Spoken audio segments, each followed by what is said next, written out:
Hi, welcome back guys. This is your friend, the DN WhatIf, with another fanfiction. This is the first part of What If Deku Was a Cowboy. All credits for this video go to their respective authors, so please support the real author.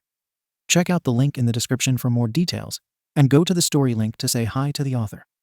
Please give this video a like and subscribe to the channel if you want more videos like this. Now, let's get into the fanfic.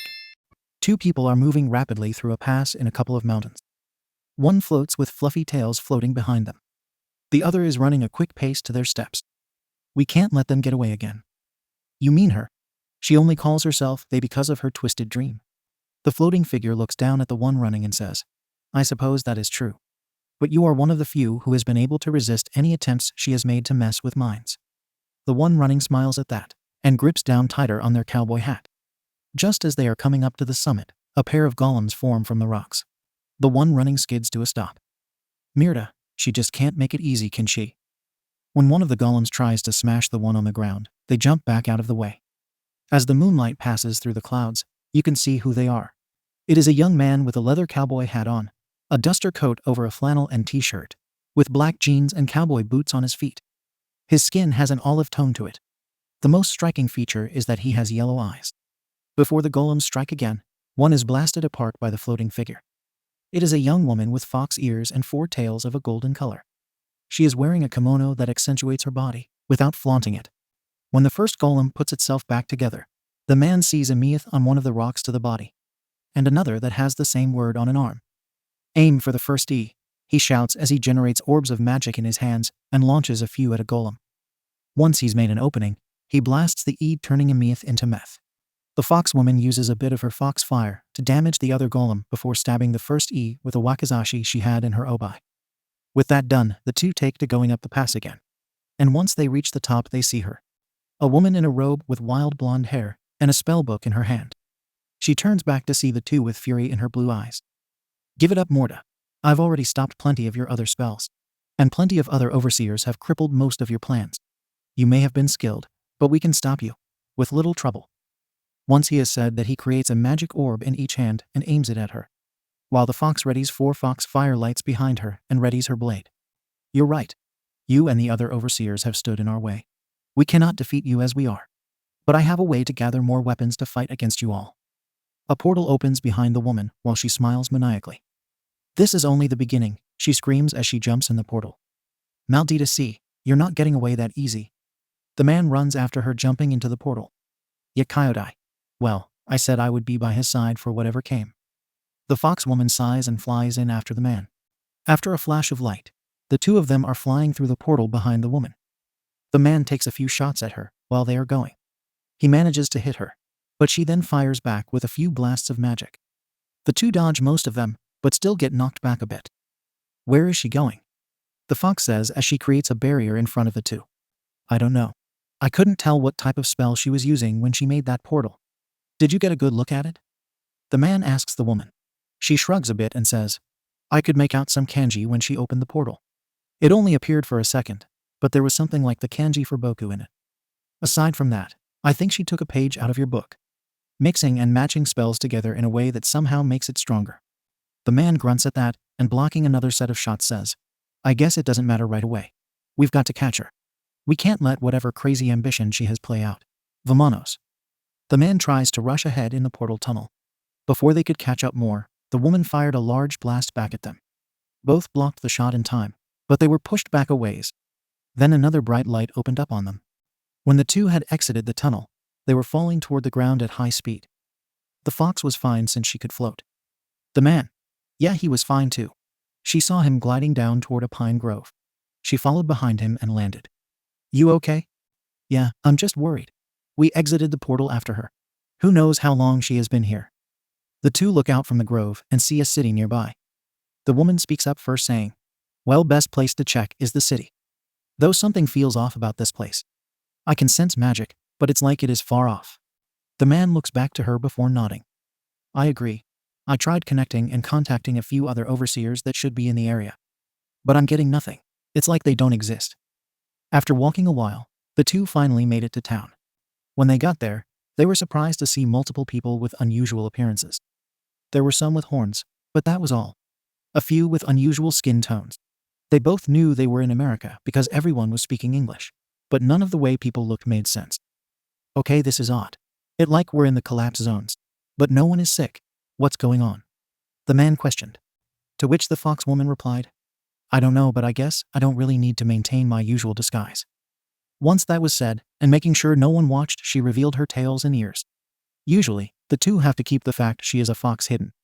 But tails and animal ears seem to be common here. We'll have to get intel in a few ways.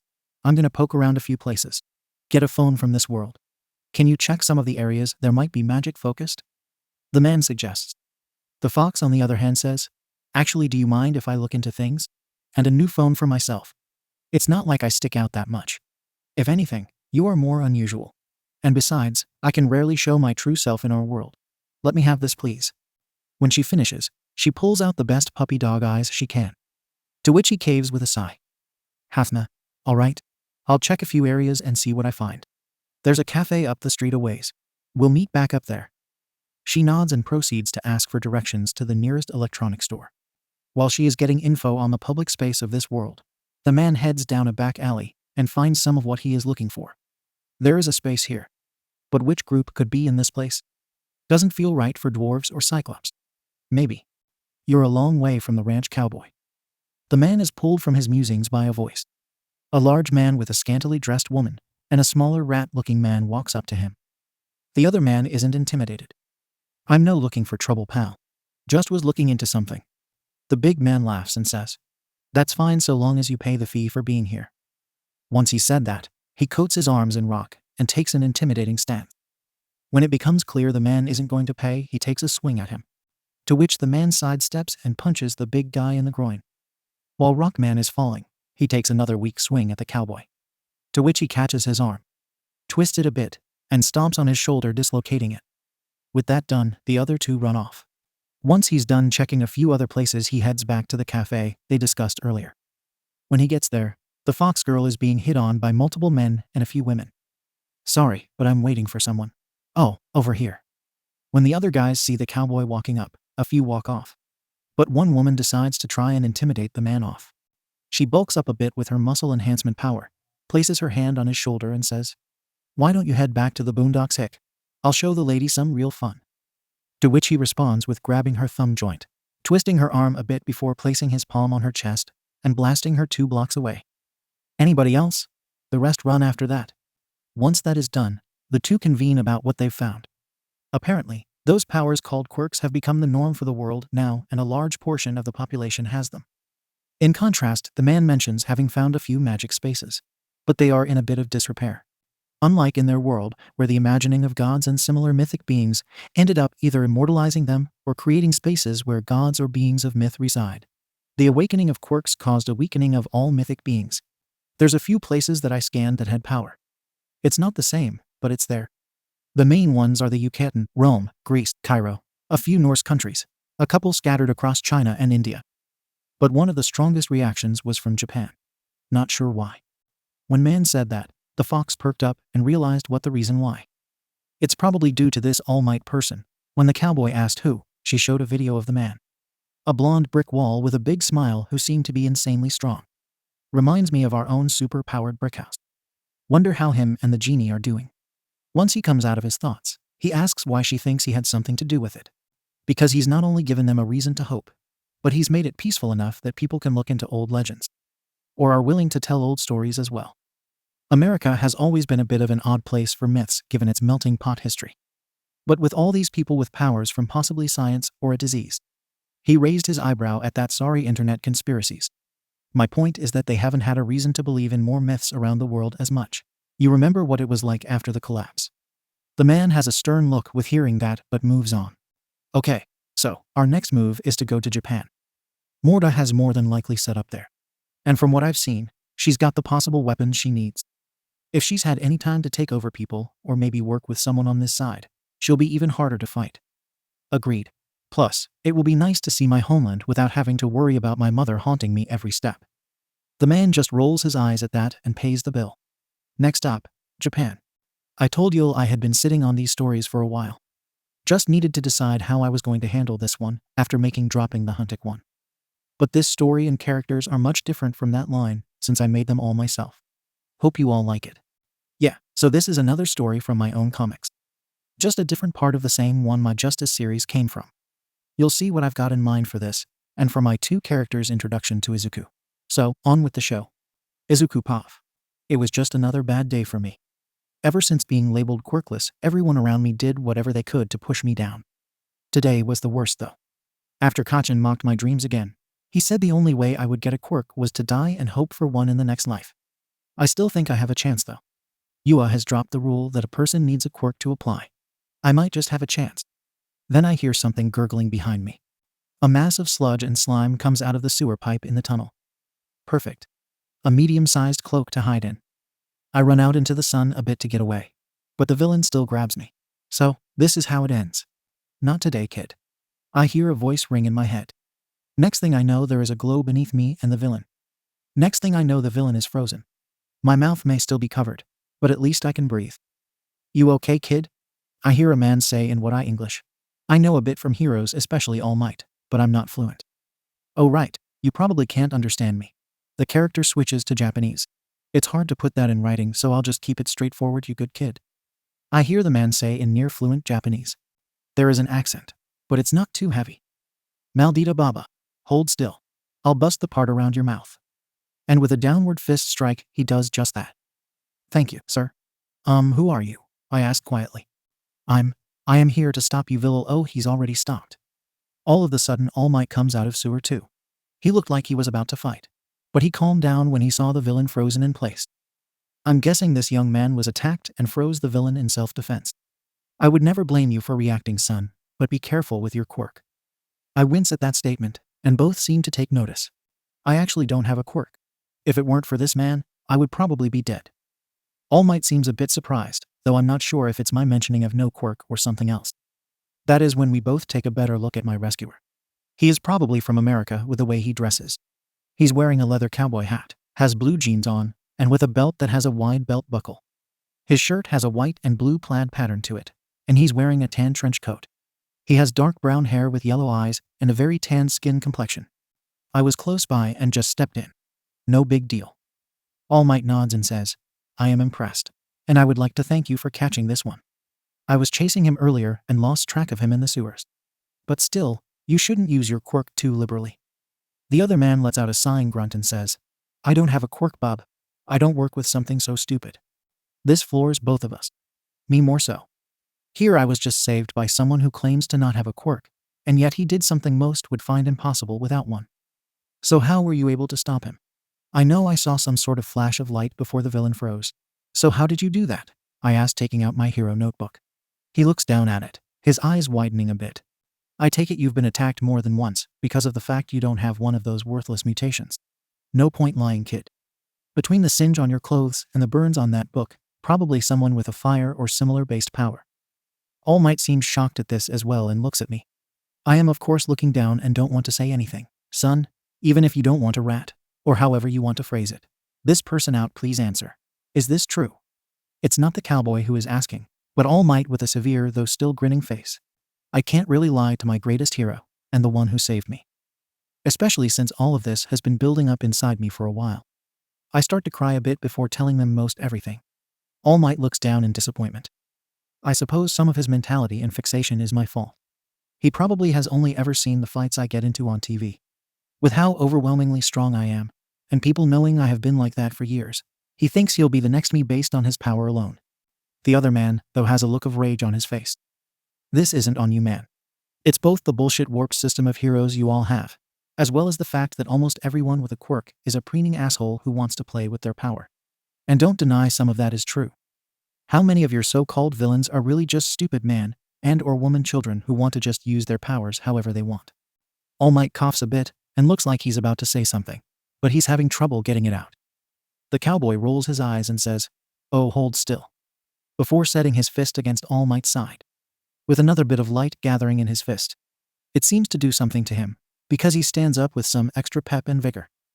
Wow, that felt great. What did you do? It wasn't much, just a light healing spell. At the word spell, the two of us are even more dumbstruck. He can't mean magic, right? Magic doesn't exist. Oh, I can assure you it does, young man. All Might and I hear a voice behind us. The villain is gone, and in his place is a woman with fox ears and 4 tails who is wearing a kimono. Wait, where did the villain go? You have no reason to worry, Mr. Might. She creates a mirror after moving her hands around.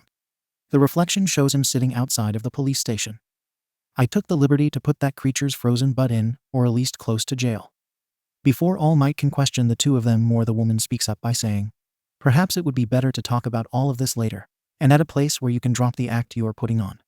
She looks pointedly at All Might. He winces at that, but the two of them just give him a disappointed or withering look. I'm not sure which. All Might takes a breath, and then a cloud of smoke appears. Out of the smoke is this skeleton with blonde hair. As I'm about to freak out thinking, he's an imposter, the woman suddenly grabs me in a hug. I don't know why, but it calms me down. We can all talk about a few things elsewhere. There's a cafe up the road. If you are trying to keep a few secrets, don't worry. We can make sure no one will know them. The cowboy says before gesturing up the road. I'm of course curious about all of this, and All Might seems to be thinking a bit about what has been said, and what these two implied. So, we go along with it for now. No puff. After they had gone to the cafe in question, the man surreptitiously created a circle under the 4 of them. Then he introduced himself. My name is Adam Garcia. This is my partner Tomo. The fox woman nods. What we're about to tell you is not only unusual, but it's overly complicated. If that's the case, why tell us? Izuku asks. Adam looks to the boy and tells him that, you've got a lot of good. Even before I heard about your condition, I could see the greater compassion in you. You don't hope to be something everyone tells you that you can't for yourself. You do it for others. All Might upon hearing this looks to the boy in a bit of respect. He thinks back to his origin, and how a person who didn't even know him was willing to put their faith in him. It's a bit of a perk to who and what I am. And before you ask, I'm getting to that. Due to the barrier he placed under them, and the illusion that Tomo had crafted, no one could see what Adam was creating to illustrate to the other two. Tomo and I come from a different dimension. And get that look off your faces. You've already seen us both do some unusual things, even by your power's perspective. The two basically have to pick their jaws up off the ground. They shake their heads and Adam continues. In our world, there are both meta-humans and magic. But they more often than not keep themselves separate. Although metas didn't appear until a very devastating event.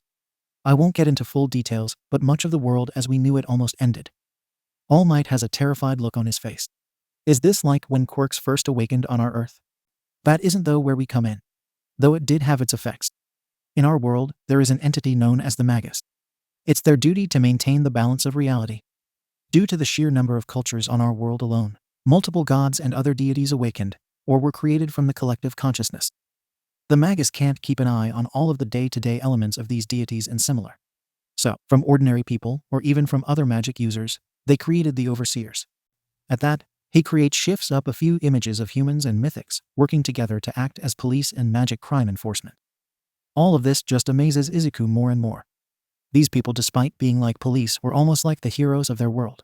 The Overseers operate in 2 groups. One are the city or culture gap worlds within entire cities. Then there is what I am. I'm what is known as a marshal or ranger overseer. Tomo was, I guess you could say, my first case. I helped her, and she became my familiar. Anyway, gaps sometimes appear in strange locations that aren't connected to a major city. To illustrate, he pulls up an image of a small town in the mountains. From those gaps you'll get things like, say, a frost giant that wandered in from Jotunheim.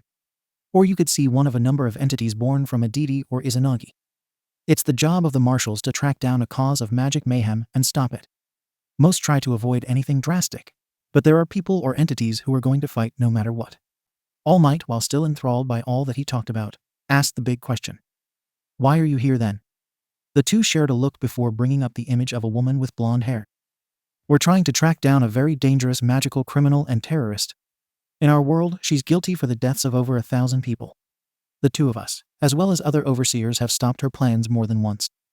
But she used a dangerous spell to bring herself to your world. And after much of what I've seen, I know what she is after. It's more than likely she has an ally in this world. At hearing that, All Might panics even more. His injury was making it harder to work as a pro hero already. If there was someone who could do all of that, and this person feared, he wasn't sure he'd ever be able to stop them. Izuku, though, has almost fainted at the thought of someone like that being here. Tomo takes this moment to speak up. We came here to stop her. But unfortunately, we don't have the same kind of luxuries and resources we used to. There is enough magic for us to work with, but we are all alone in this fight. When it came to you, All Might admittedly, We were hoping to get your help in working with some higher-ups or police that we could trust. The boy, however, is a different story. With that stated, all three of the adults looked at Izuku, to which he started to freak out until Tomo grabbed him. Don't swing your arms around too much. There's only so much my illusion can handle. Calming down, Izuku asked what they wanted with him. Adam explained that, even though he is an accomplished overseer, he didn't think they should place all their eggs in one basket. When Izuku didn't get the metaphor, All Might explained he didn't want to bet that they could do it all alone. I feel it's better to have a backup plan. Or rather backup period. Adam said, looking pointedly at Izuku, who is just trying to process what he is suggesting. I want to train you in a few things. Magic is the obvious part, but also want you to learn more about the worlds that exist within the world. The worlds created by cultures that the cultures don't even know are there. And in the worst case, you could finish the battle we came here for. The two of us may be capable, but one person or even one team can't do everything alone. Izuku is dumbstruck by what he offered. Instead of a quirk, he could learn a power that maybe no one else in the world can use. I know it's a lot to take in. For both of you, Tomo. She nods and reaches into the sleeves of her kimono and pulls out a pair of talismans. Hold on to these. If you decide you want to learn from us or want to help us, think of our names and it will open a portal to where we are. All Might and Izuku take the talismans, though neither is entirely sure if this is really happening. Adam stands up and goes to pay the bill at the counter. When that is done, he tells them, hopefully we'll hear from you soon. Good luck. All Might walks Izuku home, given it isn't very far. While they are walking, All Might tells him a bit more about his injury and why he looks like he does. Just before reaching Izuku's home, he asks All Might a burning question. Can I be a hero without a quirk? All Might sighs and looks up before saying, before meeting those two I might have said no. But when I think about it, what it means to be a hero is much more subjective than everyone else wants to admit. In this world, we want so hard to believe the powers we are born with can make us money, or we can show how great we are. But really, a hero is someone who tries to save a life and is willing to risk their own. And from what they said about you, I do think you could be a hero. Upon hearing all of that, Izuku broke down in happy tears. Not even his mother was willing to believe in his dream. But now there were 3 people who thought he had the potential to be something great. Okay, I know this was a huge info dump, but I wanted to get the background out of the way. What will happen next is a bit of training from a few sources. You'll see in the next chapter. So now we get the good old training montage, if you want to call it that. I'm not planning anything overly different from what we are all accustomed to in the manga. But there will be a bit that is added from my stories and comics. You'll have to read and see for yourself. So on with the show. Izuku Pov. After a few days, I decided that I both needed the help Garcia-san and Tomo-san were offering, as well in realizing that they needed help too. Once I was sure Mom wouldn't check in on me, I took out the paper and thought of the 2 I had met. All of a sudden, the portal opened in my room.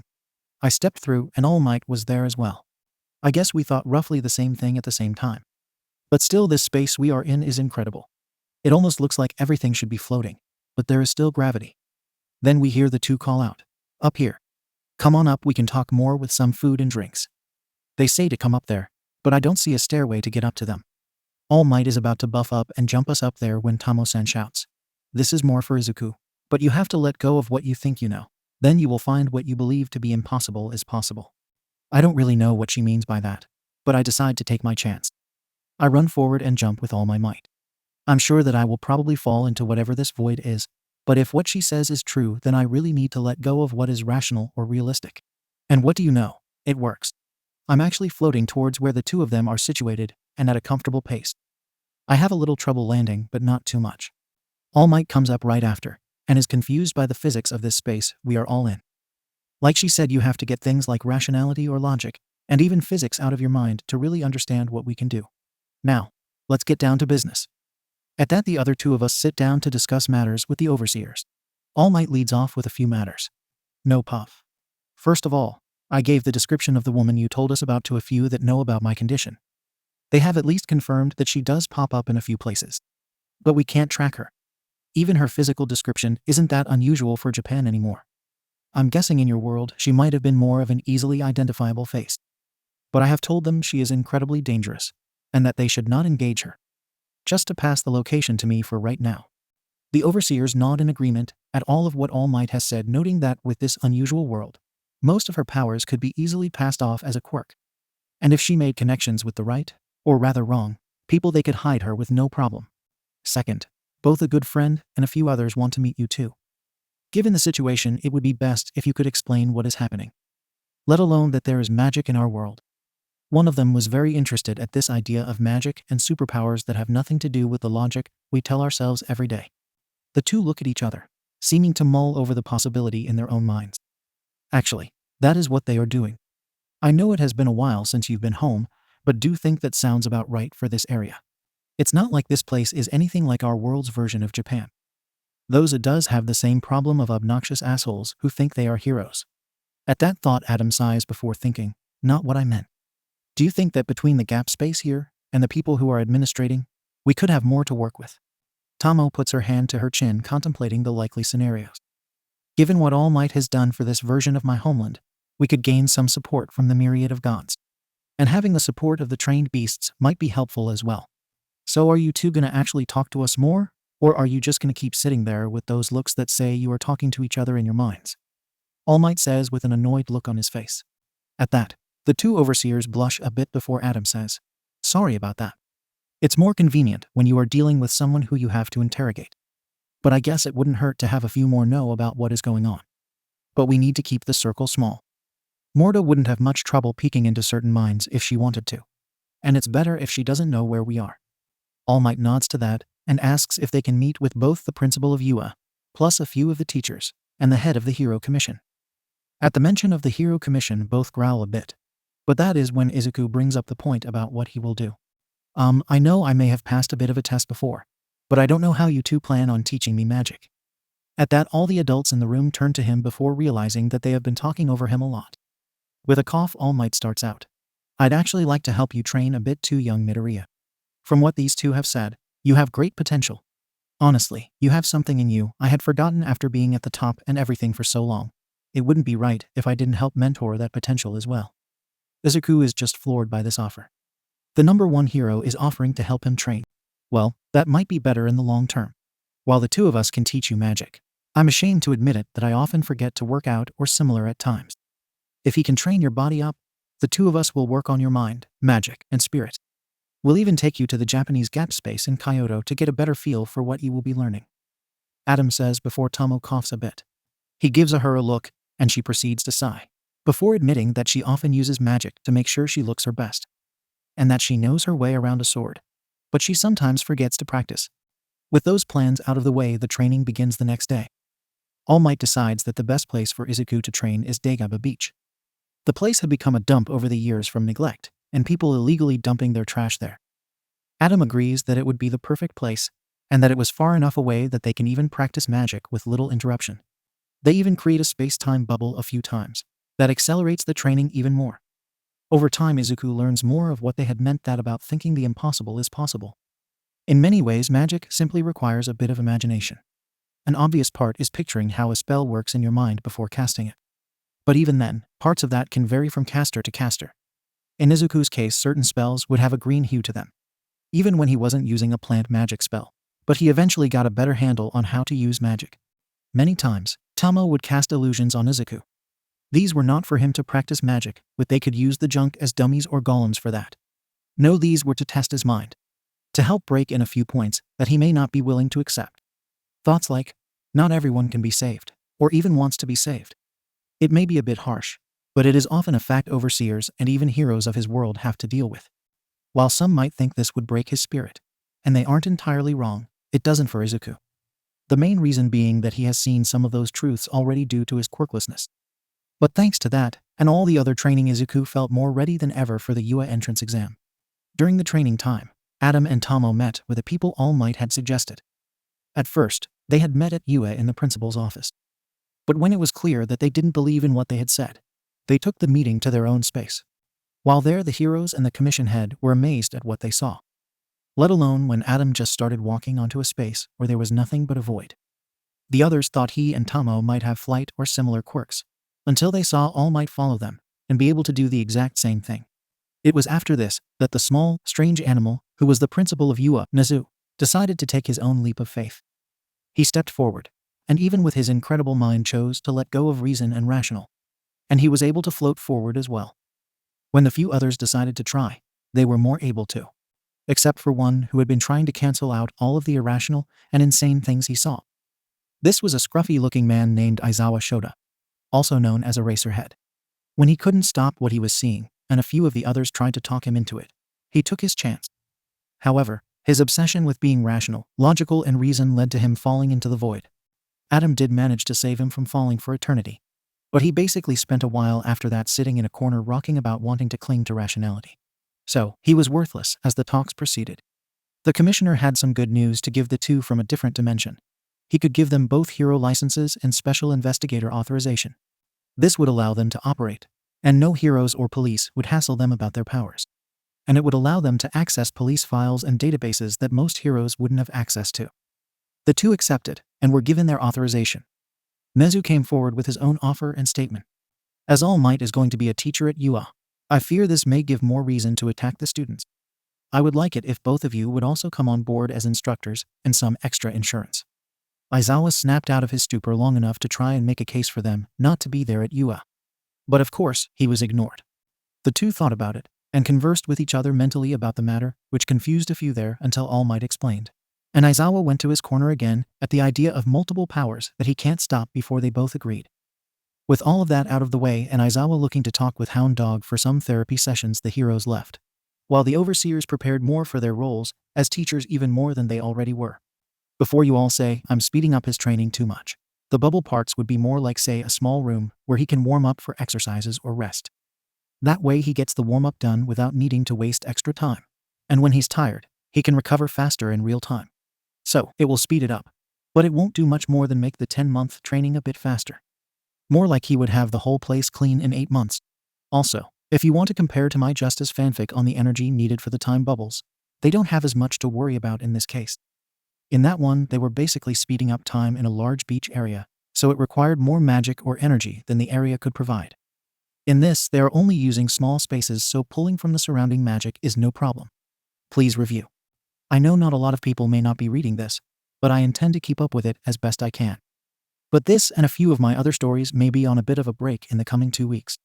It's midterm season and spring break is coming up, so I have other things to do. For this, however, we aren't jumping straight to the entrance exam. There's something else to do first, and there will be a fair bit of drama with this chapter. So on with the show. No POV. It had been a few months of training when Izuku was told by Adam to pack his things. We're going on a trip to Kyoto. We'll be gone for about a week. Izuku was just confused and asked why they needed to go there. Tomo spoke up next with, because you need to get better acquainted with the magic forces of your homeland. You have learned a variety of spells and talismans from the two of us. But you need more than that to help yourself grow as a mage and overseer. With a smile, she pats him on the head and goes over some travel plans for the three of them with Adam. Izuku still has no idea what this is about, but he assumes more of it will make sense when they get there. Luckily for Izuku, the overseers had timed this trip with his summer break. So, he only had to worry a bit about his summer homework, which Adam was currently walking him through on the train trip to Kyoto. Luckily, this doesn't seem too hard. We'll finish most of this on the ride down. Then we'll have more time for you to understand a bit more of what we hope you'll learn. Adam says before helping Izuku with some equations. Tomo, on the other hand, is just enjoying that she doesn't have to hide herself as much as she used to. It feels so nice to have my ears and tails out without getting too many strange looks.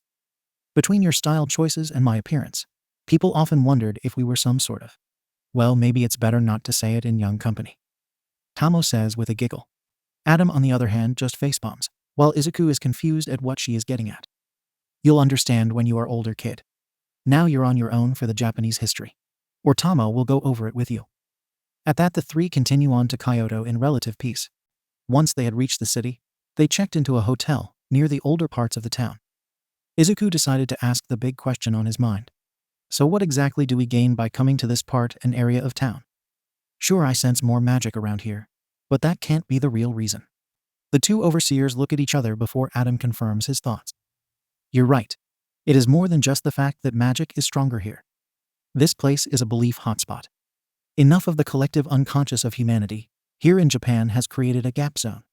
Izuku remembers them talking about gap zones and spaces, and how they are like pocket dimensions within certain areas that are strengthened by the belief of even rumors of certain things. Tomo continues with, we intend for you to see more of the gap and the beings that live there. Hopefully you can grow to understand some of what we are hoping for while adventuring in there. But you have to be careful. Tomo goes on to explain the aspects of spiriting away and similar that some of the creatures of the Gap Zone may try to do. And Adam finishes her thought by saying that Izuku shouldn't wander too far from them on the first trip in. They decide to wait till the next day to enter the gap. When the next day comes, the overseers lead Izuku into an old alley that may have once been a shopping center or similar hotspot. From here he can see an old temple up the road from them. Adam checks to make sure no one had followed them and creates a small portal to the Gap Zone. Izuku is just in awe of the strange world he has stepped into once again. The whole area they entered looked like a city from the Edo period, and it was lit up like the town was celebrating a festival. Izuku wanted to look around a bit, but Adam caught him. Whoa there, Chico. Bad idea to just wander in these places, especially if you're human. For now, stay close. We'll get a better lay of the land, so to speak, and just get to know some of the folks around here. With that, the three started exploring the area. Izuku was still in awe of what he was seeing. Adam was keeping an eye out for anyone who may be trouble or could be an informant. Tomo, on the other hand, was just eating up the admiration from a few of the yokai of the area. There were many male yokai who were admiring her beauty, and the female yokai were either jealous or enamored by her. She hadn't felt this in a long time, given she was still on the outs with her mother back in their old world. While they were walking, they heard a crash from behind them and saw some young yokai running. Catch them, those little thieves. A shout from a pair of long-limbed humans called out as the yokai children ran past. Two bumped into Izuku and fell. One a young girl with red hair and fox features, and a possibly young boy that looked more like a badger. Both had raggedy-looking kimonos on. We've gotta run, Kai, come on, the badger boy said, helping the girl up. They both continued on while the long-limbed humans were still chasing them. Izuku was confused at the whole matter, but had a different thought after they had left. They both kinda looked like they needed and wanted help. You might want to check to see if you still have your wallet, Izuku. Tomo teased. Izuku checked his pockets, and they had not taken anything, luckily. I'm good. It's still here. What was that about? Same thing that happens in any world or place. Those who are desperate may resort to the worst things just to stay alive. Doesn't matter how they look or what their background may be. Adam said with a grim face, before saying they need to move on. As they were walking, Izuku took note of the variety of yokai in the area. There were multitudes of types ranging from multiple prefectures. There were Jorgumo, which looked like women with multiple eyes and spider legs on their backs. Some Aburasumashi were at a stall selling oil. Even some Furibiri and Kamatachi that were floating and flying overhead. However, Izuku's mind kept going back to the young yokai that had apparently stolen something from others. I know you said not to worry about it, but... I know, kid. But the fact is you can never truly fix everything with any sentient group. No matter how much people want to think otherwise, a utopia is not possible. Better to try and work as well as you can with what is in front of you. Adam says while knocking on a large door to a building in the center of the district. Tomo agrees with him, pointing out that even with power of any kind, most still can't or want help most because they are trying to either keep or gain more their power for themselves or are desperately clinging to what little they may have. Once she has said that a large blue-skinned Oni opens the door to let the three of them into the large building. Tomo then says to Izuku, let me and Adam do most of the talking here. The person we are meeting is one of the three great yokai of Japan. I'm not sure you're really ready for this, but we need their information. Don't worry, you should be fine so long as you don't ask too many questions. Izuku gulps and wonders what the hell he is doing here. But before he can ask more, the audience room opens, and before them was the great Tengu, Emperor Sudoku. So, you are the ones who have requested the audience with us. Who exactly are you? The large blue-skinned man said, his hair rising up in unnatural ways. At this, Adam, Tomo, and Izuku stepped forward and sat Caesar in front of the throne. Emperor Sudoku, I know you are one of the greatest yokai in this world.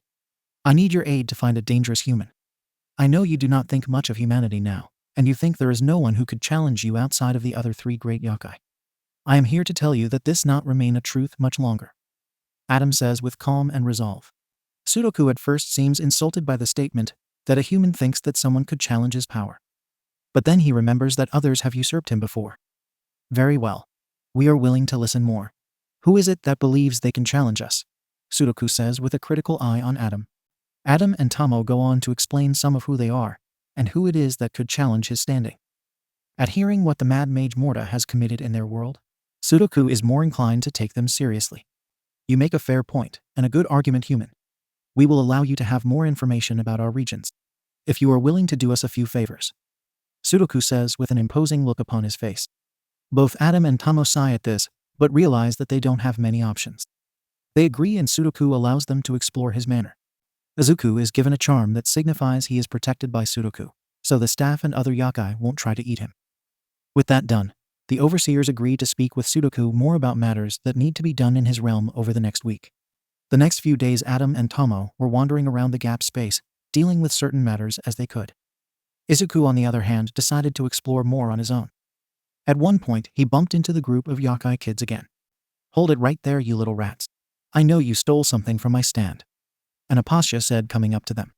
Izuku wasn't sure what exactly to do, but he knew he had to help them. "They couldn't have done something because they were showing me around. I've only been here twice, so I asked if they could guide me." The kids looked confused, as did the Apasha man. He was about to try and eat Izuku, until he noticed that he had a charm from the Sudoku around his neck. "Grr, fine. I better not catch you brats near my stand again." And with that the Apasha walked away. "Hey, thanks for that. I'm Riku, and this is Chika. I'm a Mujina, and she's a Kitsune," the badger boy, or rather Mujina, explained while Chika just waved hello from behind him. Izuku smiled and asked if they could show him around for real. The other young yakai went off to do whatever it was they had to do, while Riku and Chika guided Izuku. At one point, they were passing some dango stands and Izuku bought both of them some, plus a few extra to take to the other kids. It was after they had walked around a while that Izuku finally asked both of them where their parents were. Riku sighed before saying, "I don't know about mine. I've been on the streets for so long, I don't remember my parents." Izuku was saddened by this, thinking back on his own parents. His dad may be away because of work, but he still tried to keep in touch with his family. "What about you, Chika?" he asked innocently. Chika suddenly froze up and started hugging herself tightly. Riku put an arm over her shoulder and tried to comfort her. "I'm sorry. I didn't mean to," Izuku said before Riku cut him off. "It's not your fault. If anything, it's her mother's. Her mother was something of a dangerous and fairly evil yakai in her home region. She never intended to have Chika and basically told her that every day for some time. Her mother had attacked and raped some random man in the human realm some time ago. She is the product from that. I was from the area, and I was her only friend." Riku went on to explain that he had heard Chika's mother was planning to sell her off, and he wouldn't let what her mother had planned happen. So, he snuck in and helped get Chika away from there. "Managed to cut that damn bitch pretty good with a sword I had stolen from her house. Don't have it anymore. Had to sell it so we could get here. Not that it's been much easier." At that Izuku decides to help them more even if they may not know it. He gives them a bit of money and a few talismans. He tells them, "If you ever really need help, think of these and I'll know, and I'll do my best to save you." Neither of them knows what to say at this, but thank him before heading out. While that has been going on, Adam and Tomo had gotten some background on the individual that was causing extra trouble in Sudoku's realm. There was some person causing unrest, using everything from a new type of mystic drug to even some various thefts and extortion. The biggest issue is that no one knows who the head is. They had talked with the former head of the organized crime, an Oni who had lost most of his power. He only told them so much. Don't exactly who or what they are, but I do know it was a woman.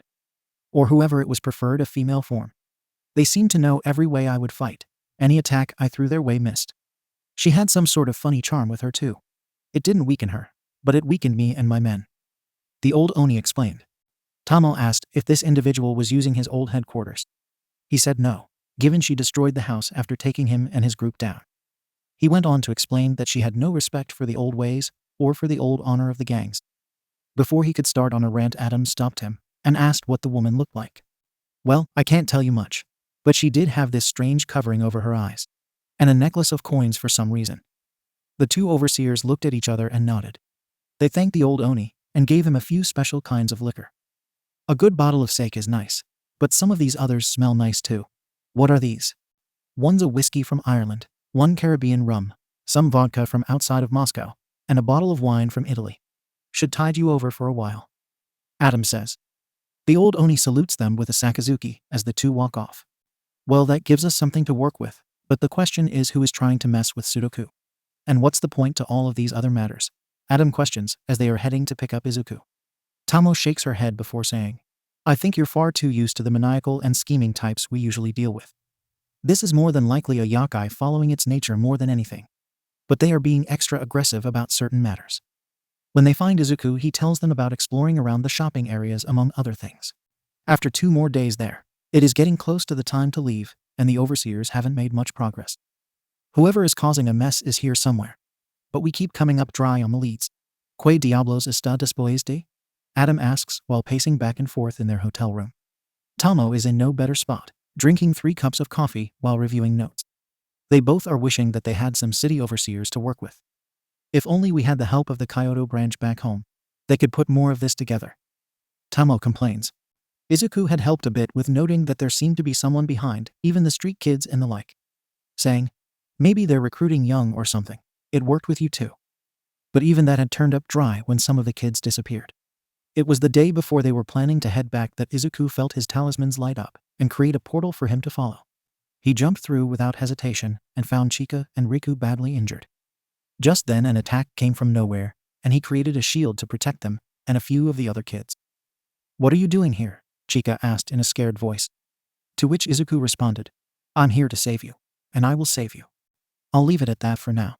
I'll come back to this eventually, but I need to deal with matters in real life for now. So you'll have to live with a cliffhanger for a while. I'm back for the folks who read this story. Needed some time away to recharge, but now I can finish this part of my story. So on with the show." No pof. Izuku had just managed to put up his shield in time to save the young yokai from being attacked by the strange woman. As she came out of the shadows, Izuku could see more of her appearance. She wore a sleeveless kimono, had long black hair, and a strange mask on her face that only obscured her eyes. "Who is this brat who dares to stand in my way? Some pitiful human. You will fall like all the others before you." With that, the woman waved her hands and created a set of spells to attack the kids. Izuku blocked most of them and told Riku and Chika to get themselves and the kids to cover. Once that was done, Izuku took cover himself while firing a few magic blasts at the woman. To give himself more cover, Izuku used a smokescreen spell to buy more time. With some cover, Izuku started a few trap spells to be laid out while fighting. He could place them when he got closer to whoever this was. But all of a sudden, a few magic shots flew towards him from strange angles. He barely had time to dodge and block the blasts. Once the barrage let up, the woman came out of nowhere and kicked him across the floor. But Izuku had managed to lay a trap near her feet. He just needed her to walk to it. "Guess you have to hide how gruesome your face is. Bet you can never look in a mirror if you need a covering all the time." Izuku knew it was a lame taunt, but he needed his opponent to walk towards it. She did, but she stopped just short of the trap he laid and walked around it. "Nice try, brat, but I knew you had something planned. Between my own power and the charm the Western Witch gave me, I can defeat you easily." Izuku grit his teeth before firing off a few more shots. The woman still dodged most of them, but Izuku noticed that he had managed to strike her foot even if minorly. The woman started screeching in pain, and Izuku saw some type of glyphs on a small choker around her neck. So that's it. That choker has the charm. But what is her power? And how does she seem to know what I'm doing from every angle? Izuku thought, and realized he needed to get closer to tell more of what was going on. But without some better cover or a distraction, that wasn't happening. All of a sudden, Riku leapt in with a few orbs of blue fox fire following him. Chika was in the rafters of the building controlling the fire. Riku had managed to scratch the woman, and then backed off to stand next to Izuku. "You damn brats. I'll kill all of you," the woman screeched before firing of some more magic. Izuku took advantage of the distraction and rushed in close, dropping a few traps along the way. He struck the yokai with a punch, and then a kick while keeping a close eye on her choker and the rest of her body. He saw it flash as he struck, and could tell the writing was Gaelic and what some of the symbols meant. This attack enraged the woman though, and she unleashed an omnidirectional spell at all of them. Chika, however, managed to teleport all of them out of the room before it landed. While the woman was rushing around trying to find the kids, Izuku and the 2 yokai were resting and treating their wounds. While Riku was being bandaged up, he said, "I don't know how we can stop her. I got one scratch off, but she barely seemed fazed. No adults and trained warriors could beat her, so what can we do? We should just run." Izuku just says, "We're the only ones who can beat her. She's weak against children, and I know what type of yokai she is." Riku and Chika are both confused by this, so Izuku explains. "First of all, she's a doamy. I noticed it when I got close. On her arms there look to be closed eyes or eyelids. My guess is she's using a spell to send her eyes to multiple points in the room. That way she can see whatever attack is coming at her. But that also means she can be distracted." With that being said, the 2 young yokai realize his point. With Riku stating it made sense why almost no attacks could hit her. Chika, on the other hand, says that her fox fire, if used right, could distract the doamy. Well, that explains the first part. But why are we the only ones who can beat her? Surely an adult would have a better chance. We should just run. Chika asks Izuku while listening at the door for the enemy. Izuku wraps his hand and creates a few talismans before continuing. The choker on her neck has a special curse that only affects adults. I got a look at it in that last rush. It's in Gaelic, but I could make out a few parts. Namely, that there was the name Matcha, and the words curse and weaken. It's modified, but it is a curse from Ireland that affects only men originally, or rather weakens them for a period of time. It's been adjusted to make it to where men and women are weakened, but it comes with the same drawback. It only affects adults and children can defeat her. Izuku then says he needs their help. While both aren't sure, he says to them, I know you've both had to run for so long, but now you have a chance to stop this monster and help so many people. What she's involved in, who she's working with. They are incredibly dangerous, and we need to stop both of them at any cost. Chika is still scared, but Riku realizes that Izuku is right. Even if we run, she'll eventually come back around and try to hurt us and others again. You're right, we have to stop her. Both of the boys look to Chika, who is shaking, thinking back to her mother and what she could do or what will be left for her if they fail. Riku then tells her she doesn't need to come, and that he and Izuku will try to handle this. Before grabbing a sword sitting in a barrel in the closet, they are in. No, I can't keep being scared. Keep being saved by you and others. I have to stand for myself. So, I'll fight too. Chika says with her legs still shaking a bit. With a nod from Izuku, they head out and set up a spot to take down the dodomki. Chika suggests that they destroy the medicine factory to lure her out. With that, they head to the underground drug factory and lay their trap. Meanwhile, the dodomki is searching parts of her base, attacking the minions who say they haven't seen the children. When she hears an explosion, she asks a fleeing Ainiobo what exploded. The medicine factory, madam. It was set ablaze by a couple of children. This enrages the dodomki more, and she rushes that way. 2 rooms before the medicine shop, she was hit by an explosion under her feet. While still reeling, Izuku and Chika unleashed a barrage of blasts at her before Riku gets behind her and slices the demon's side. The dodomki screeches again before wailing. How is this possible? This charm should make me untouchable. That witch promised me it would work. Oh, it does work. Just not against anyone younger. It only applies to adults, so we can take you down. Izuku says, casting an enchantment on the sword Riku held. While angered by the weakness of this charm, the dodomki wasn't too concerned. While Izuku was talking, she started her spell to spread out her eyes. It won't matter, brat. You just gave me the time I needed to orchestrate your end. With that, she unleashes beams from her eyes that freeze all of the kids in place. She starts to stalk up to Izuku, planning to kill him first, when all of a sudden she feels a searing pain and flash by her eyes in the room.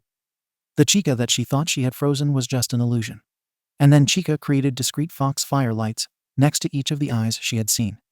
With that done, Izuku and Riku were freed from the spell and could attack. Izuku clapped his hands and activated the binding traps he had laid, while Riku rushed forward and cut the dodomki's head clean off. While Izuku was unsettled by this, he knew that this would happen anyway. Given they were planning to take her to Emperor Sudoku, and he would execute her. Besides, they had a different problem to deal with. The local guards and his overseer mentors had shown up. Riku had grabbed the head of the dodomki and Chika had set the body afire, which in turn set alight the rest of the complex that wasn't burning. Once outside, Tamo rushed to Izuku and wrapped him in a hug. We were so worried when you disappeared. What happened? How did you end up here? Tamo gave him a moment to breathe. And I don't think he's the only one with some answers for us, Adam said before nodding to the yokai kids behind Izuku. Once she had calmed down, Izuku explained everything of meeting Riku and Chika to them, summoning him to help them, and then fighting the dodomki with a Celtic-Irish charm. It's similar to some of what you do, eh, Mr. Architect? Tamo says teasingly while looking at the charm. Adam makes an annoyed grunt before saying, You're not wrong, but this is nothing compared to what I make when I adjust spells. Besides, I do more of overlaying and interweaving multiple different spells from different backgrounds. This is just adjusting a spell to work with a specific set. And don't call me the architect. I can't stand those titles or nicknames or whatever. Oh, sorry. But are you sure you wouldn't prefer your other nickname? Dragons keep saying. The kids are confused by this whole matter, even Izuku. He hadn't heard about these titles before. But given how Adam reacted, he probably preferred not to think about that.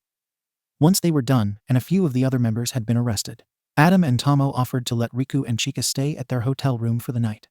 We'll need you two to come with us to talk to Sudoku later. He should hear more about what has been happening. But for now, you kids look like you need a bath, a hot meal, and good night's sleep. Adam says with a gruff but caring tone to his voice. The two orphans are amazed at the offer and agree right away. They do think more about the other kids, and that they wish they could share it with them. Tomo then tells them that the guards found the other kids and are taking them in and helping them with a few matters. The overseers tell them they will explain more later. After a good night of sleep and warm meals and baths, the five all go to meet with Emperor Sudoku in his palace.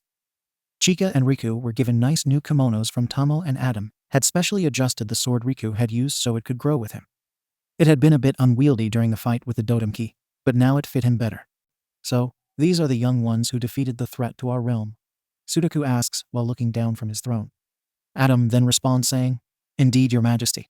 It turns out the doamy had a special charm that made it to where adults would be weakened, or would have their capabilities interfered with. It's most likely why we weren't getting anywhere with our investigations. Sudoku nods at this before addressing the children. You have done us a great service by dealing with this threat. We intend to make good on any debt to each of you we may have. Starting with you, young Midoriya Izuku, was it? Step forth. Izuku does that and stands before the emperor. The Tengu ruler then reaches down and touches the charm he had given Izuku. It lights up and changes into a cloak around his shoulders. We have blessed the charm we gave you with more of our power. It will allow you to make Tengu like wings and grant you control of the winds. To an extent anyway. Izuku bows his head low and profusely thanks Sudoku for the gift. He then beckons Chika forward, who is both shell-shocked and terrified at all that has happened. We have heard of some of the trouble your mother is causing, and we can tell that you are more concerned for the other children you are all stealing with. I will proclaim this first. The children will be brought to the palace to be trained in a variety of skills. Many could prove useful for protecting my realm. There are a few of the more noble and trustworthy guards who have offered to adopt some of the younger ones. The elder ones can learn new skills.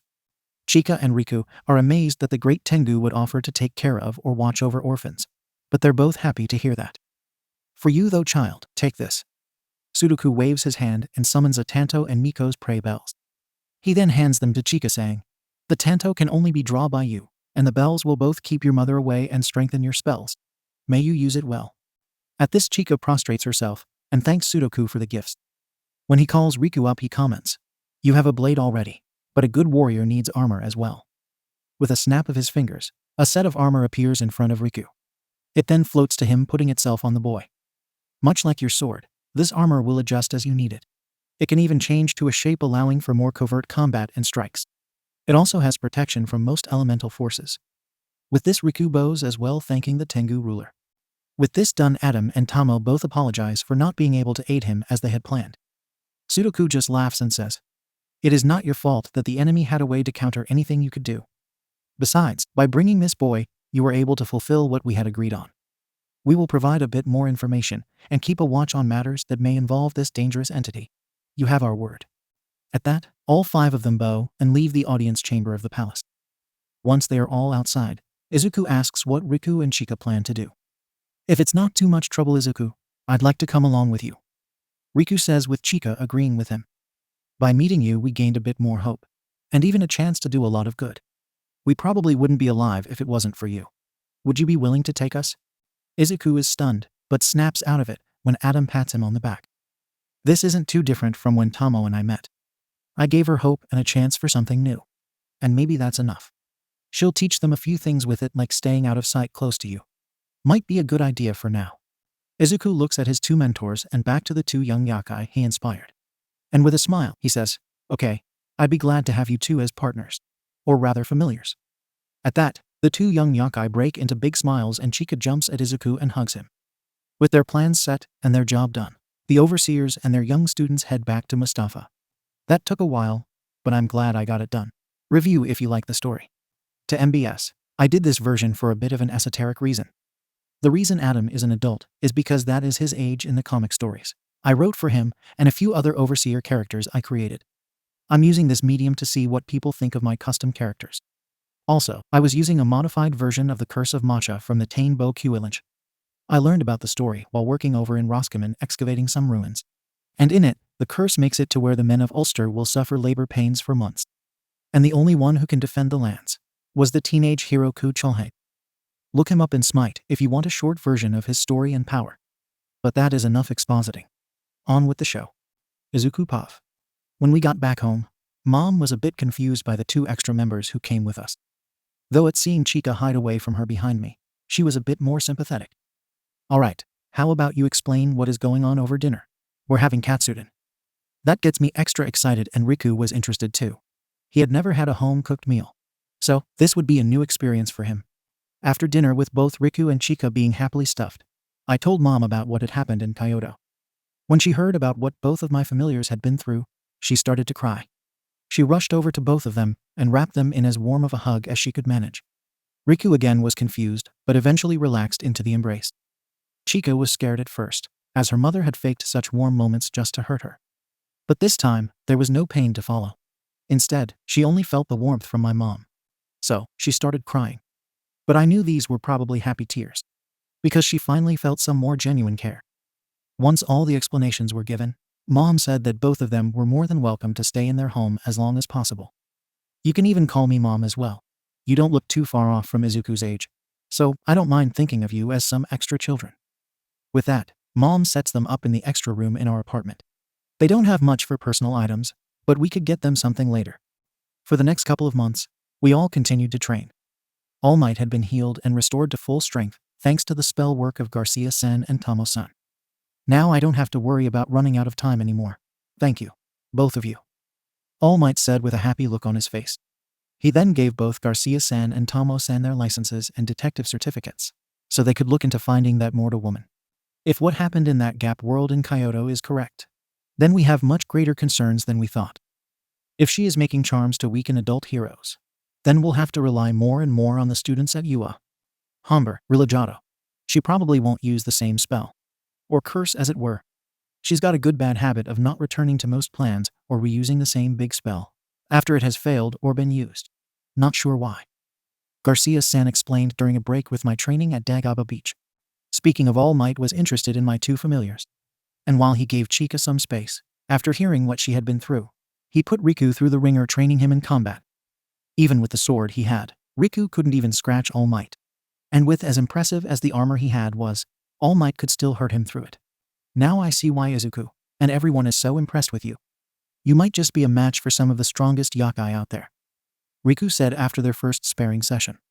All Might, of course, just gave a big hearty laugh at that description, before saying Riku needed to work more with me on building up his strength.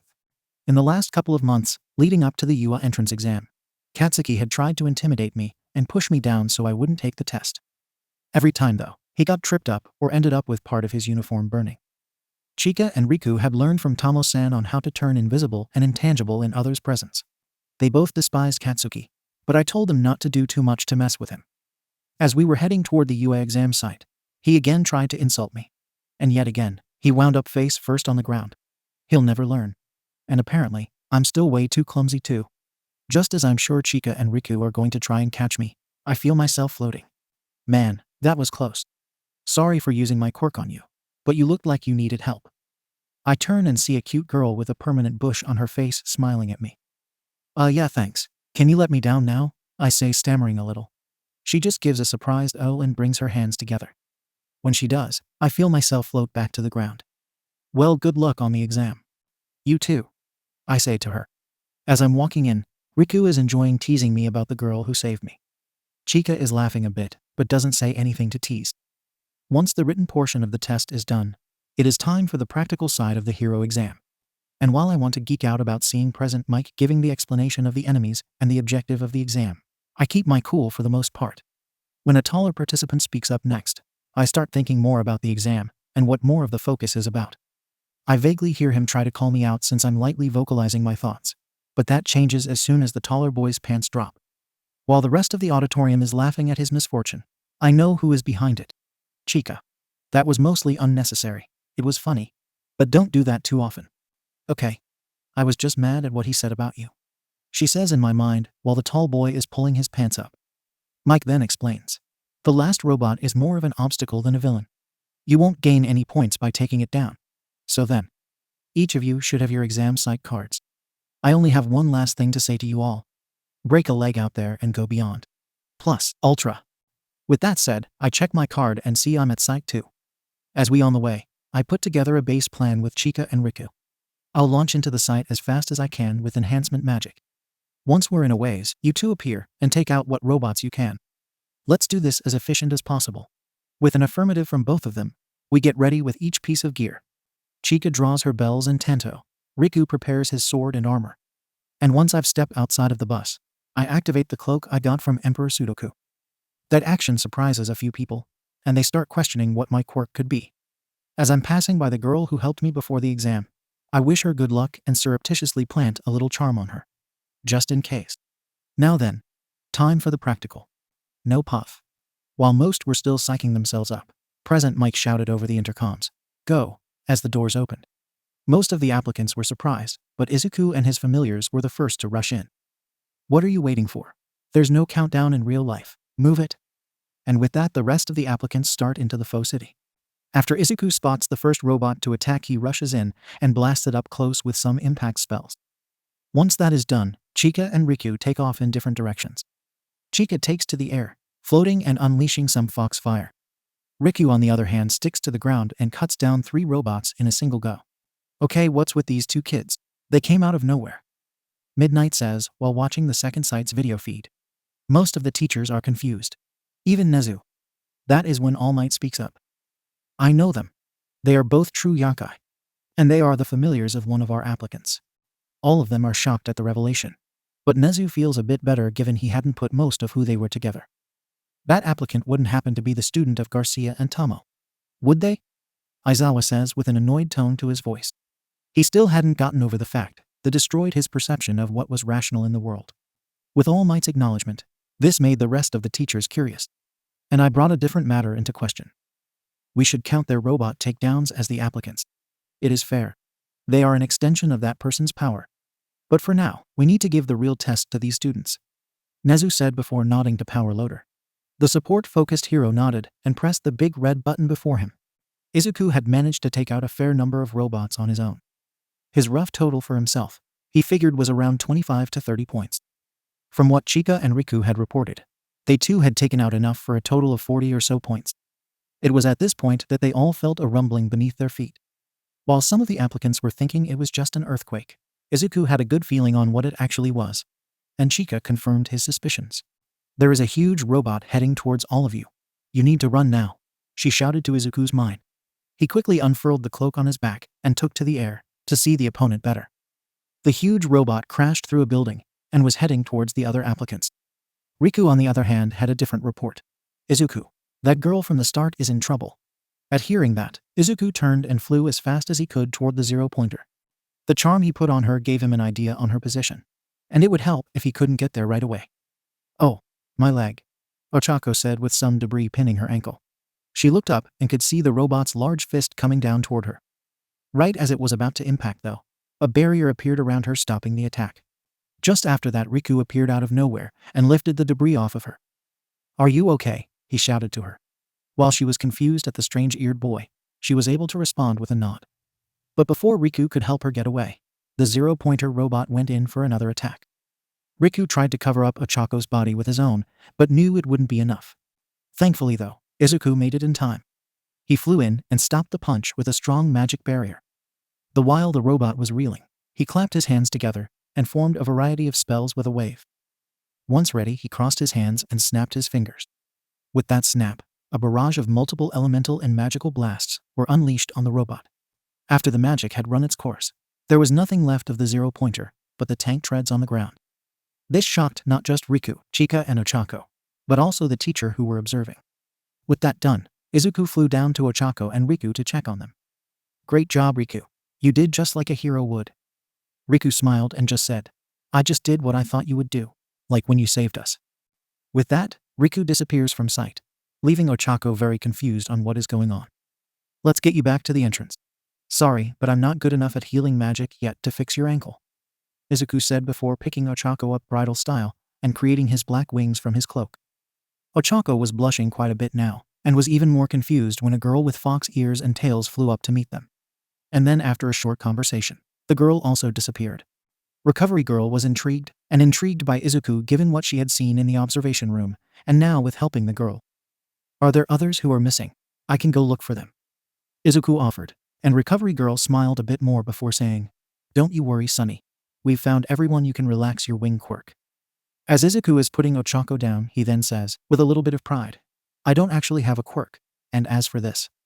While the former statement surprises all involved, when he changes his wings into a cloak, and then a small charm around his neck, they are all completely dumbfounded. During the following week, Izuku took to studying a few other spells, especially healing and recovery spells. Want to make sure you can heal the girl in case something happens again? Chika teased a bit while reading over some scrolls Tomo had lent her. Izuku blushed and was about to retort when his mom said his letter from Yua had arrived. The three who had been there looked on with rapt attention as the projector started up. I am here, as a projection. Now then, young Midoriya. I'm betting you're wondering about this. Well, I am going to be your newest teacher at Yua. Izuku was surprised at first, but then realized that All Might could be going there to protect the future generations. If this Morta woman is really here trying to control or destroy things, then having the strongest hero would be a smart idea. Off-screen on the projection, someone tells All Might to hurry up as he has more letters to do. All Might coughs before saying, You scored quite well on the written portion of the exam. For the practical though, you threw many of the proctors off when your familiars showed up. When I mentioned both Adam and Tomo had taught you, they added all of the scores together, and you came out with 73 villain points. At that, all of us are happy at how well we had done in stopping the villain bots. But that wasn't the only thing. All Might continued with. But that isn't all we look for in an applicant. There is also the most noble element of a hero.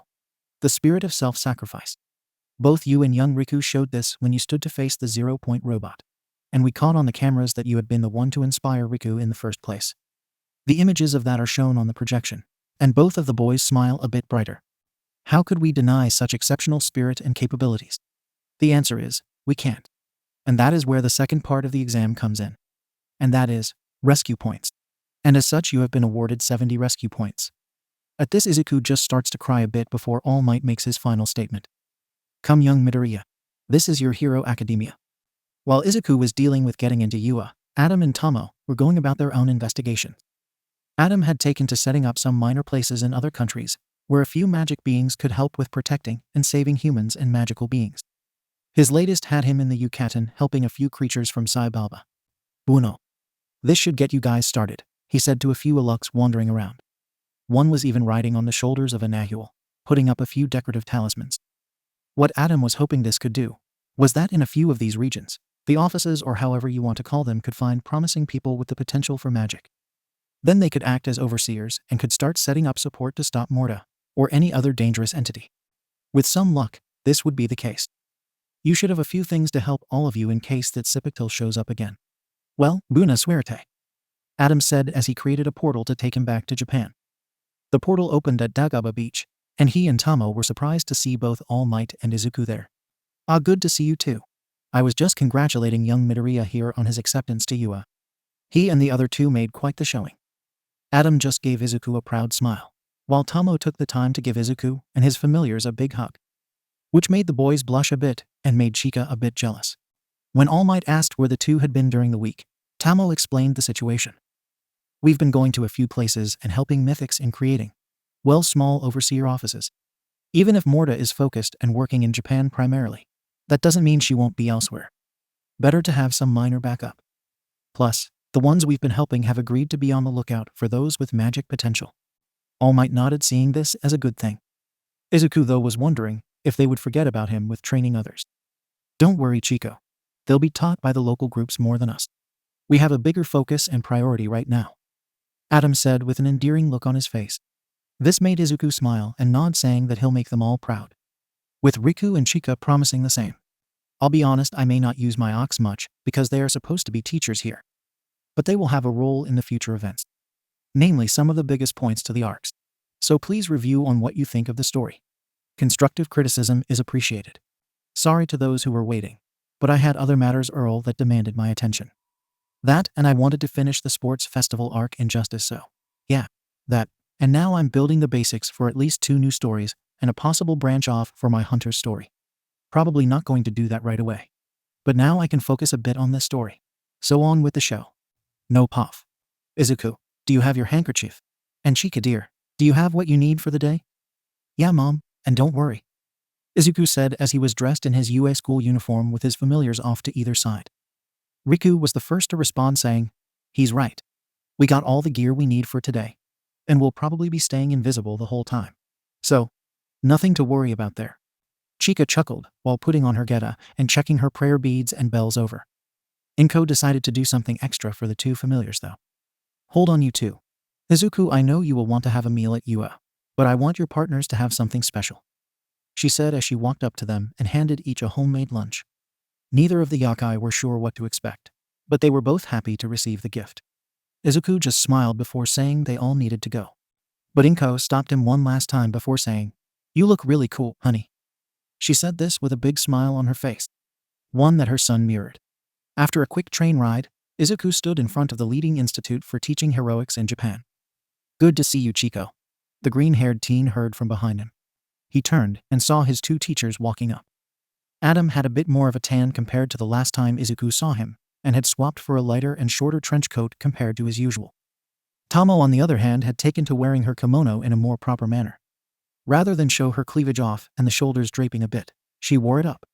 And she had a rather nice pin for her hair as well. If it wasn't for the fact she had light brown, almost blonde hair, she might look very befitting of the term Yamato ne Chiko. For now, they all were walking up for their first day of classes.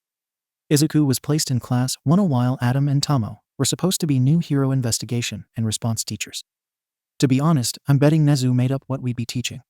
But it would be a pretty good idea for a few of the estudiants to learn how to investigate a crime scene, Adam said with a light smile on his face. Tamo tittered a bit before mentioning that she would be doing some interesting things to test the students later in the week.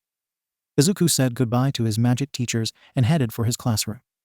When he got there, Katsuki was already in an argument with the same stiff applicant that had been at his exam site. When they saw Izuku, Katsuki was quick to think he shouldn't be there. But the taller boy quickly went up to him to congratulate Izuku.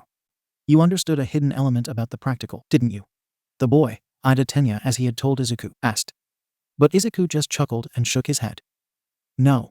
I did what I felt was the right thing to do. It has nothing to do with whether or not it scores the most points. We're here to be heroes.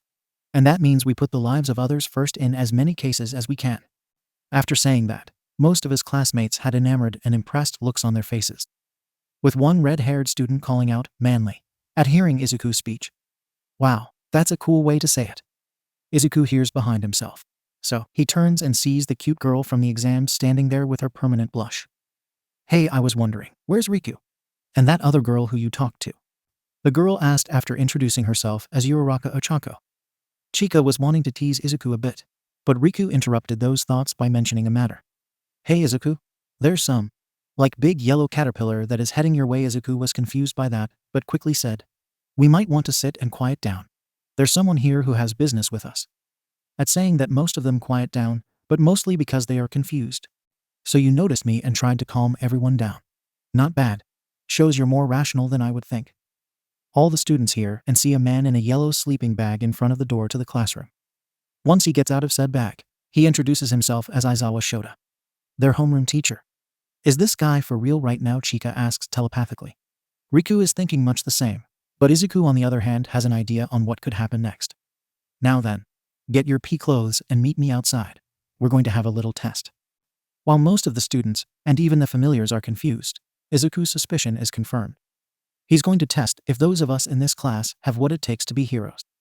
At least by the measure he wants to give. Riku sees where this is going, but Chika doesn't. The Mungina boy explains that he wants to push the students to make sure they aren't just thinking this whole matter is for fun. These guys are trying to be heroes.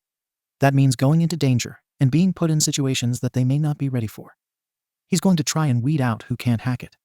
While this is happening, Izuku has changed and met with the rest of his class at the P grounds. "Alright then, for the test today we're going to be doing the standard tests for middle and high school. But a different way. Midoriya, come up here," Aizawa says before motioning to Izuku. The teacher then grabs a softball and tosses it to Izuku. "You scored the highest on the entrance exam, coming in at 143 total points. Today I want you to use your quirk." "No, I guess that's not right. I want you to use your abilities to their maximum today." At the mention of both his score and the correction of a quirk to abilities, Izuku's classmates are both amazed and confused. Well, for most of them. Bakugo is just livid at the fact that Izuku had that high of a score. Almost double his own. Izuku coughs a bit before clarifying the rules. "I just can't leave the circle, right?" At Aizawa's nod, Izuku smirks. While he is standing there in the circle, the rest are watching with intrigue. "Chika, Izuku says, and said person responds with, right here Izuku. When she says that, Chika appears in her white and red kimono, her tanto tucked behind her back in her obai, with her bright red hair and 2 foxtails flowing behind her. Almost all of the students are shocked to see the girl. But Ochako and a few of the others from Izuku's exam group remember seeing her in the exam site. What is going on? I thought she was an applicant from the exam, are a few of the statements tossed around, but Izuku has a more important matter to focus on. I want you to take this as far as you feel comfortable flying. Then blast it with as much magic as you can muster. Hold still, I'll amp you up a bit. As Izuku is saying that and handing Chika the softball, he creates a magic circle to amplify her magic. With a nod, the Kitsune girl took off at high speed. After a few seconds, she constructed her own spell and launched the ball even further. When the monitor back at the ground beeped, it came back with 278 meters. Before you all get up in arms about the girl, we already knew Midoriya had these types of abilities. And the girl and the boy at the site with him are part of his power. A few are confused, but only one decides to react to it. Deku! Bakugo shouts before launching himself at Izuku. Aizawa is about to intervene, when Riku decides to brutally do it instead. Izuku had been preparing to stop Bakugo's attack, but Riku caught the explosive boy's arm before he could continue with the attack. He then proceeds to pull it back and stomp on his shoulder, dislocating it. When Bakugo screams and tries to lash out with the other arm, but Riku stops it by smacking his hand with his sword, before smashing the side of Bakugo's knee with a kick. When the boy is down, Riku puts his sword by the explosive boy's neck. Give me more of an excuse, you worthless piece of shit. He taunts before Izuku orders him to back down. When Chika returns and sees the matter before her, she just says, not surprising that dumb animal tried to do something. He's little more than a rabid dog that should be put down. She states all of this with a cold look in her eyes. More of the students are terrified, but Izuku surprises them by chopping the 2 on top on the head. Enough, both of you. Unfortunately, I'm still not very good at healing magic. And neither are you, right, Chika? At a nod from the Kitsune girl, Izuku sighs before offering to teleport Bakugo to the nurse. Aizawa shakes his head before explaining he had response robots on standby. Normally they are here for when a student overdoes it during the tests. Didn't think I'd need it for this. You might want to explain what is going on. I'll bring Bakugo back when he's healed up. Aizawa says before postponing the tests. Izuku and his familiars face the rest of class who look like they are bursting at the seams with questions. So, with a sigh, Izuku mentions that they should get comfortable before all 3 explain matters. To prove some more of what he can do, Izuku casts a few different spells to show the class what they believe to be impossible. So magic is real. We're so used to quirks that I'd think this is just that. A tall dark-haired girl asked Izuku. Trust us when we say magic is real. After all, the 2 of us are yokai. Riku said with a pointed look to the rest. This makes all of the class's jaws drop. To demonstrate, Chika and Riku explain what they are before changing form a few times. When asked about what they are and how they relate to Izuku, said Mage just rubs the back of his head. We're his familiars. He saved both of us and dozens of kids. It's not just because we feel like we owe him, but he gave us both some hope we had lost. Riku said, while both he and Chika were looking down. A few wanted to ask what he meant, but Izuku felt they should press on a bit with other matters. So yeah, you guys have heard of Adam Garcia and Tamo, right? The interesting new investigative heroes to most of us. At an affirmative from the class, the dark-haired girl is the first to put it together. They taught you, didn't they? And the Tamil woman is also a Kitsune, isn't she? This makes the others in the class drop their jaws, but the magic members are impressed. Yeah, Garcia-san saw that I had potential and took to teaching me. I met these 2 in a gap world. There are places in the world where the magic we humans have either dreamt up or similar exist. Izuku went on to explain that he had already defeated a villain that was trying to take over a gap space, and that Chika and Riku had helped him. As he was explaining that Aizawa was bringing Bakugo back to the P grounds. They both heard how Izuku had saved his 2 familiars' lives, and they worked together to bring down a dangerous adversary. Shouldn't you have left the matter to Garcia-san and Tamo-san, Midoriya? It was reckless of you to get involved in a matter you were not prepared for. Aizawa mirrored that thought, before Izuku explained that he didn't have a choice. She had a spell on her that made any adults powerless against her, so only a boy or girl could defeat her. At hearing that explanation, Aizawa is more concerned than ever. But he doesn't voice these concerns right away. For now, they have tests to get back to. Alright, we've wasted enough time. Bakugo, if you try that again, I will expel you. Do you understand me? Aizawa says with a flash of his eyes. This intimidates the explosive blonde, so he agrees. He then goes on to explain that Izuku has experienced the fact that the world of heroes is unforgiving, and they can't hold back or limit themselves in these cases. So, whoever doesn't put out the most for this series of tests, I will expel them. While a few are thinking that ultimatum isn't fair, they also realize he has a point. So, they all internally plan to give it their all during the tests. During the tests, Izuku keeps surprising everyone by using a variety of spells. For a few, like the grip strength test, he uses the hands of Heracles to boost his strength to the point it breaks the grip tester. For the long distance run and long jump, he takes flight with his Tengu cloak and finishes the former before the rest. Bakugo, on the other hand, feels more and more pressure. It was bad enough that Deku has that magic bullshit to show me up. But I'm still falling short of a few others, he thought as he went up to try the long distance throw. Die, he shouted as loud as he could, and let off as strong of an explosion as he could. The meter came back with 684 meters for his maximum distance. The explosive boy grits his teeth and walks away, knowing he couldn't do much more right now. For the rest of the tests, Izuku doesn't need Chika and Riku too much. Given that, the two take to sitting on the side and watching a bit. With the tests done, Aizawa tallies up the monitored number for each student. When the display shows up, Izuku is sitting at the top of the list. In second place is Yayurazu Momo, the dark-haired girl who had figured out who taught Izuku. Todoroki Shoto is in third place, Ida Tenya in fourth place, and Takoyami Fumikage in fifth place. Bakugo stared at his placement. He placed sixth out of all of his classmates. He was so accustomed to being at the top, he couldn't even process how far down he had fallen. With that done, Aizawa was up to say next. You all did what you could and pushed as best you could for right now, Mainta. He looked to the short boy who had come in last place. He even looked disappointed in himself, that he was at the bottom. Your biggest problem is probably that you are much smaller than the rest of your class. You used your quirk as best you could, so you won't be expelled. For now. But don't give me a reason to remove you, Aizawa said with a flash of his eyes. With that done, Aizawa dismissed the class and said to pick up a syllabus on their desks. Once that matter was handled, a few others asked about Izuku's magic and his familiars. Is it really fair that you have two partners at all times? A redhead named Kirishima Ijiro asked. But the bird-headed student Takoyami pointed out. If you think about it, the familiars are a bit like my quirk. I have my shadow partner, so is that unfair? With that said, a few acknowledged the legitimate point that he made. With classes done for the day, class 1 headed out for home. For Aizawa, though, he was discussing a matter with All Might and Vlad King. All Might, you should do your first class with both first-year classes. They should see what Midoriya is able to do. I agree, Eraser. We got a bit on what Garcia and Tamo are, but this is still new territory for us. The large-bodied blood-themed hero said. All Might agree as well and decided to rework his lesson plan for this matter. When it came time for the first class of heroics, they would be in for a few surprises. I'll get back in the writing groove eventually. But this will be it for a little while. I've got a few other things to work on. So review if you like the story so far, or if you have a critique of what I'm writing. With the dramatic day that was the first day of UI, a few of the students were happy that the next few days were regular classes, with Mike teaching English and Ectoplasm teaching mathematics. Midnight, though, had called out to Izuku to bring out his familiars for a few of the arts classes. I know they aren't actually from a different time period, but their clothing does bring that artistic idea to mind. I'd like them to model in a sense for some drawings, both in human form and their yokai forms, please, she said with a smile on her face. Chika was uncomfortable around Midnight, but Riku was willing to go along. This fact was noted by quite a few of the girls, as well as mentioning that she didn't seem comfortable around any of the other girls. But when they asked Izuku and Riku about it, they just said, it's not our story to tell. She'll come around in time.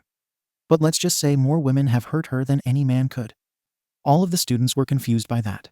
But Ida is quick to come in and say, not everyone may be comfortable revealing their past. You just need to give them time. With that, the matter was dropped, and both boys told Ida thank you quietly. But that wasn't the most important thing for the student on their fourth day of class. Because today was the Heroics 101 class. And just as they were all wondering what would happen, they heard a booming laugh as they were sitting in class. I am coming through the door, Ga. Just as All Might was bursting into the room with gusto and bravado, his face suddenly impacted an invisible wall, and he backflipped into the air.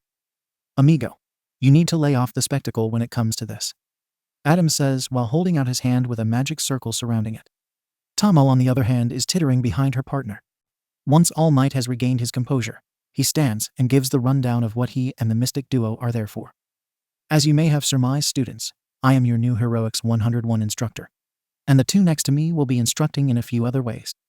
From hand-to-hand drills to Adam instructing on investigating a case or location to track a villain. Or even solving murder and similar cases. Bakugo is quick to voice his own opinion, saying that type of work is pointless for a hero. We're here to beat down villains. Investigating is stupid police work. Adam gets an angry look, and then tells Katsuki that he has already failed for the day. When most of the students stand up against this, Adam pushes them down with a snap of his fingers. Don't forget, this school has a lot of freedom on the campus. We can do what we want to make our points. If you think that one piece of the work we do is pointless, you can opt out for it. Just know it will go on to be a failure for you. He says this with a cold look in his eyes. This intimidates most of the students, and Bakugo is already reeling at the thought that he failed. But All Might comes in next to alleviate the situation. Easy there, Adam. There is a difference between what I am having the students do today and what you may be planning. For now, we are going into battle trials. He went on to explain that they would be working with Class 1B, the sister heroics class, and that they will be competing together. But before that comes, looking like a hero. As he was saying that, he pushes a button, and the wall opens to show the suitcases with the hero course students' costumes inside. He then tells all of them to meet at ground beta once they had changed. When Izuku arrived at the grounds with his costume, most were curious about a few of the details. The basic jumpsuit had been made by his mother and enhanced by both his magic and the support department. He wore pants that had extra pockets on the sides, which contained a variety of talismans and other pieces to quick cast magic. But just like his mentor, he had taken to wearing a lightweight trench coat as well. Though said coat also had his camouflaged Tengu wings over it, as well as more spells of protection and other quick cast options. Well, don't you all look cool? Definitely look like heroes, but looking the part is only half of what is needed. Next comes the foundations of what it means to be a hero. Tamo said with her kimono draping in its usual fashion. A fact that had some of the teenage students looking at her wide-eyed. The boys for arousal, and some of the girls for envy. Even Momo and Kendo were feeling small in comparison.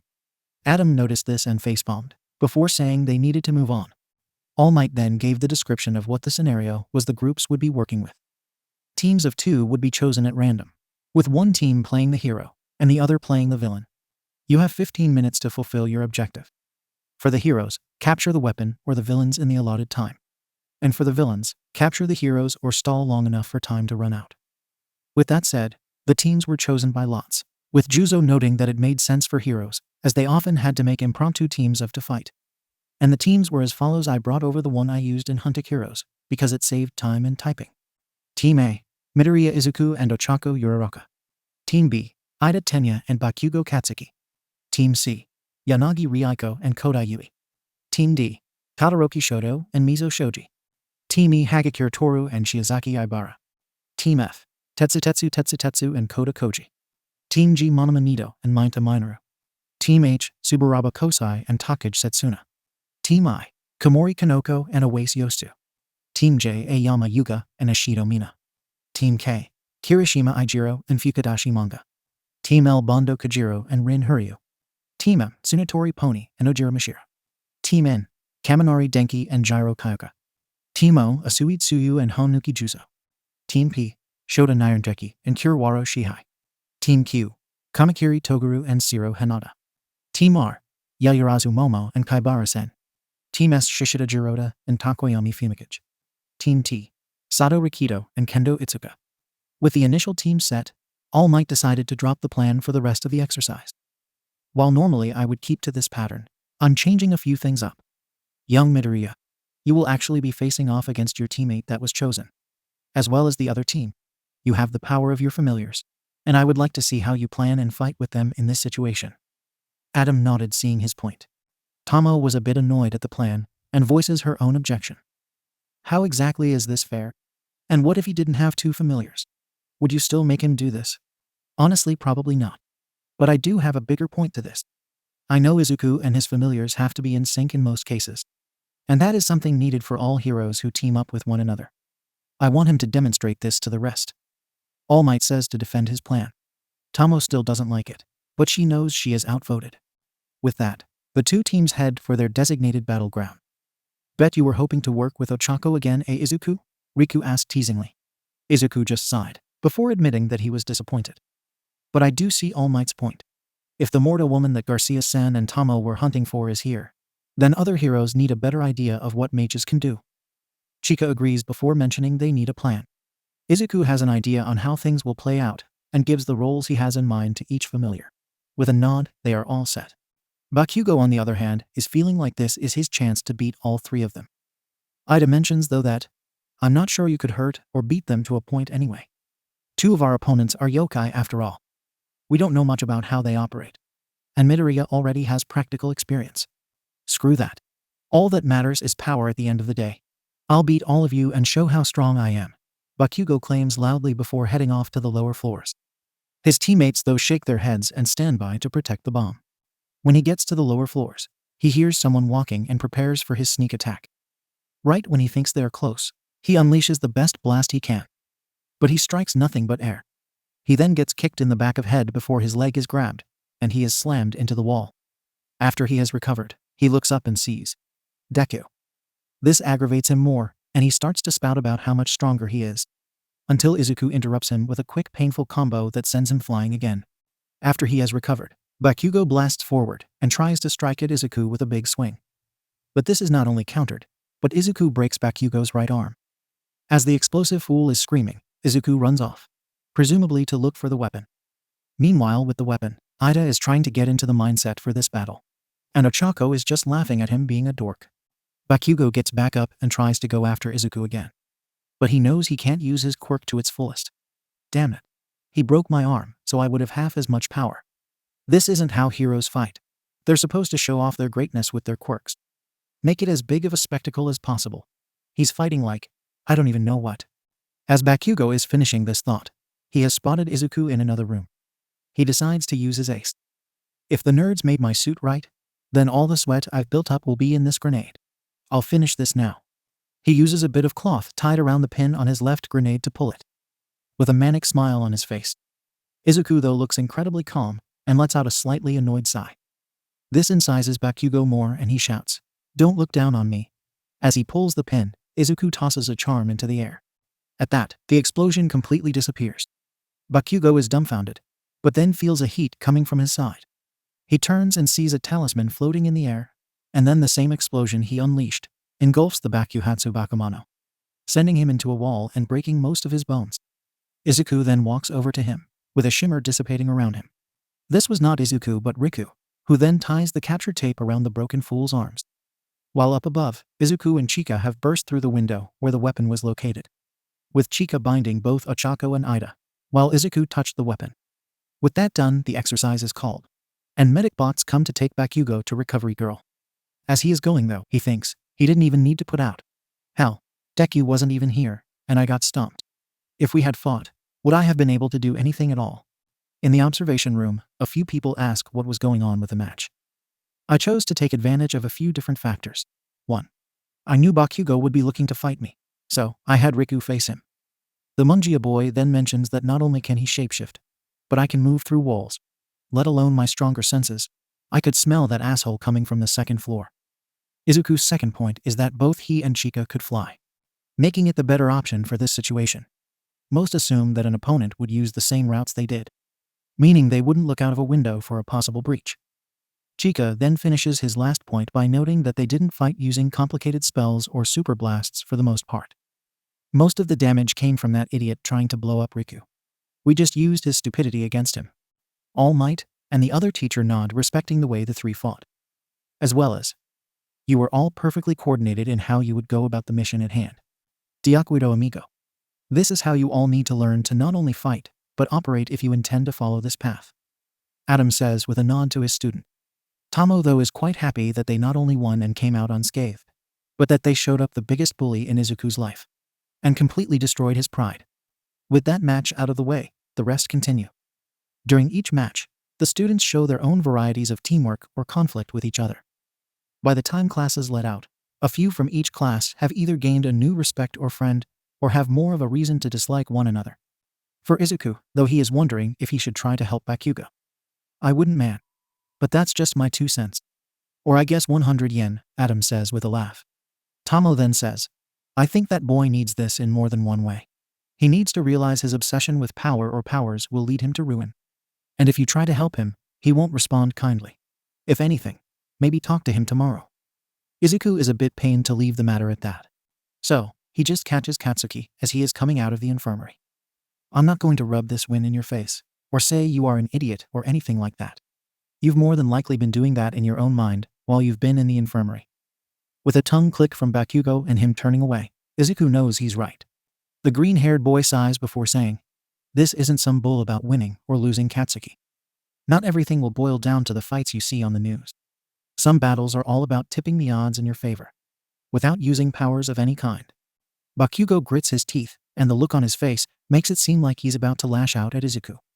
But at the last second, he lets out a frustrated breath before saying, "I'm starting to see that. I guess you knew it better since you've done some serious hero work already. Meanwhile, I've just been thinking I would still be the best here after what everyone said in Aldera. But this is my starting line. I'll catch up to you and the others, and then I'll surpass you all." Izuku just smirks before mentioning that he is more than welcome to try. "I'll get a few more up in the next day, but this will be one of the last posts for the whole month of July.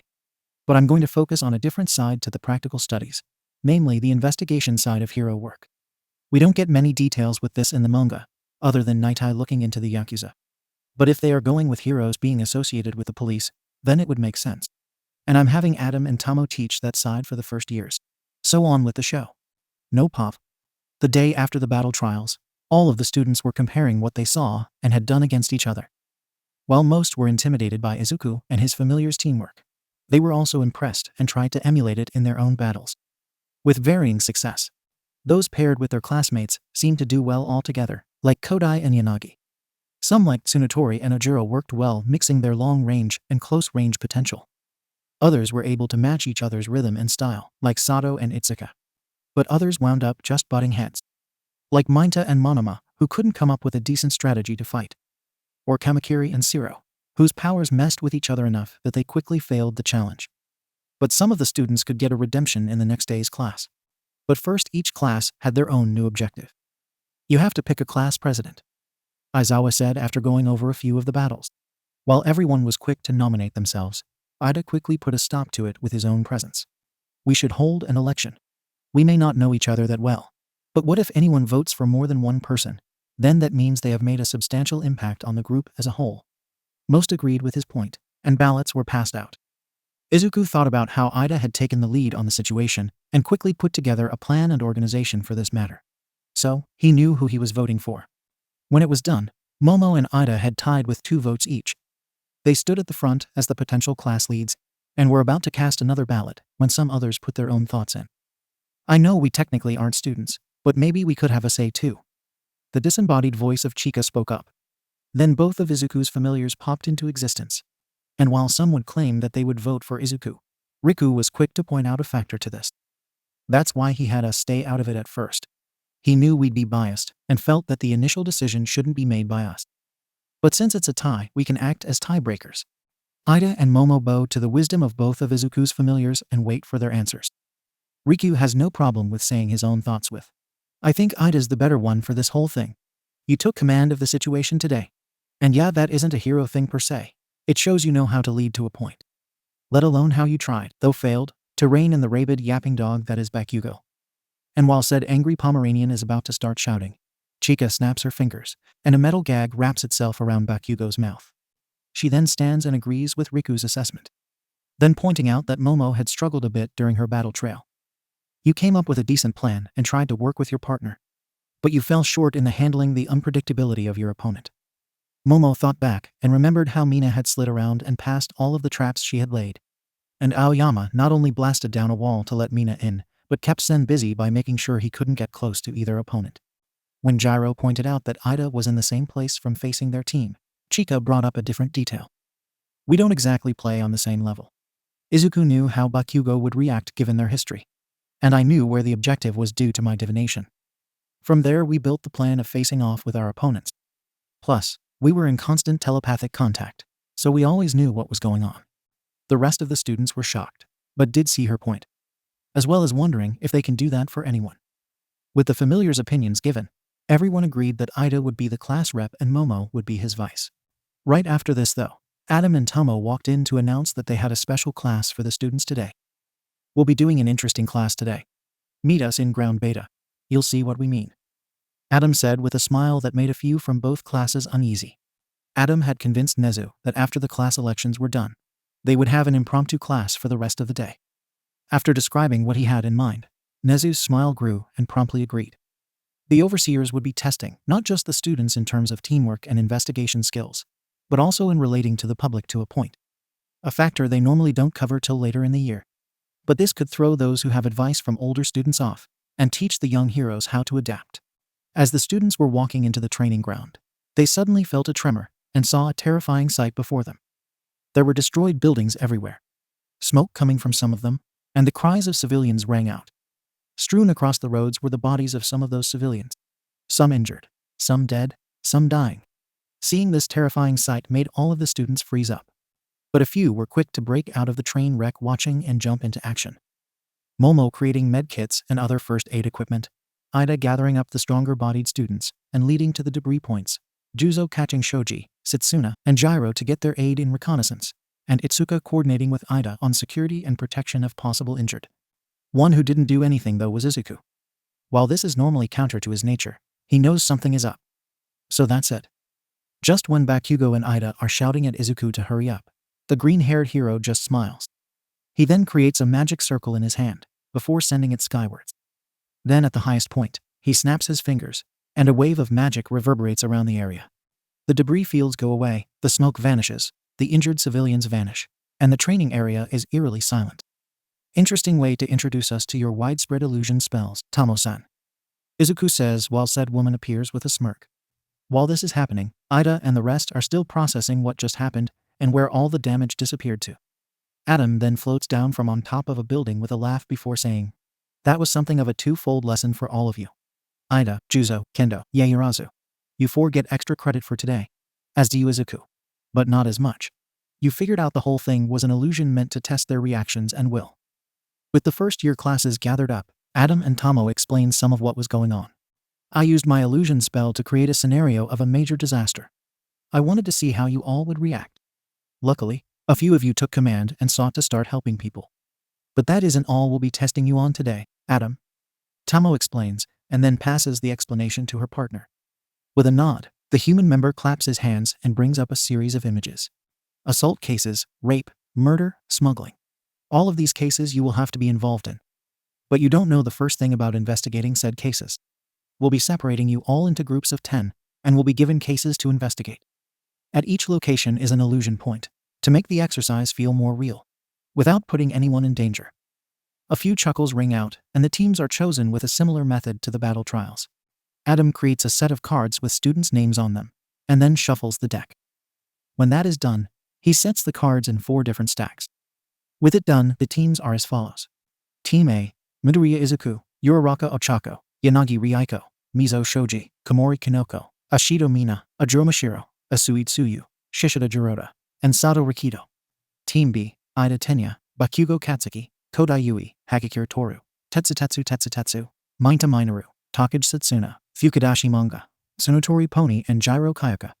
Team C, Shiozaki Ibara, Monomanito, Kirishima Ijiro, Rin Huryu, Kaminari Denki, Yaoyorozu Momo, Takoyami Fumikichi, Kendo Itsuka, Shota Nyaranjeki, and Kiwaro Shihai.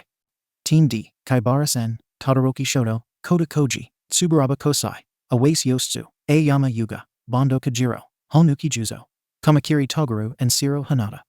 With the teams set, Tomo gave each group a position locator with a map. These will take you to the points in the city where we have scenarios set up. The types of crimes will vary, and we will be monitoring each group. It is not necessary that you choose a leader right away. But be ready for whenever you need to step up, the Kitsune woman says to the students. Adam then steps forward with his own point. Don't just think of these exercises from just to find the villain or criminal or whatever. Look at all of the problems involved. Well, what are you waiting for? Vamonos, he says with a quick wave to tell them to go. Each of the team's objectives were set in corners far from one another, so they could not interact and compare.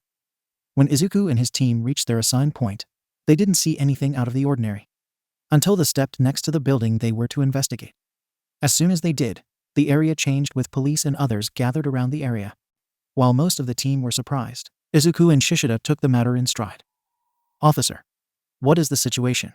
Shishida asked at the front of the building. Said illusionary officer, saluted before escorting the heroes to the scene. From what we've found so far, this appears to be an open-shut break-in and murder case. However, the victim was killed due to a quirk and was a former hero. That's why we called you other heroes in. A few of the students nod, seeing the better reason for this investigation. Most officers can't use their quirks, or most likely wouldn't have a quirk suited to this type of investigation. Ochako, Mina, and Kanoko, though, are somewhat confused. Quietly, Kanoko asks Shishida, "What is the point to this? I don't get it. We're just supposed to fight villains, right?" "No. This is to create a profile for dangerous entities that we may not be engaged by right away. Remember what All Might talked about yesterday? How most villain acts are carried out behind the scenes.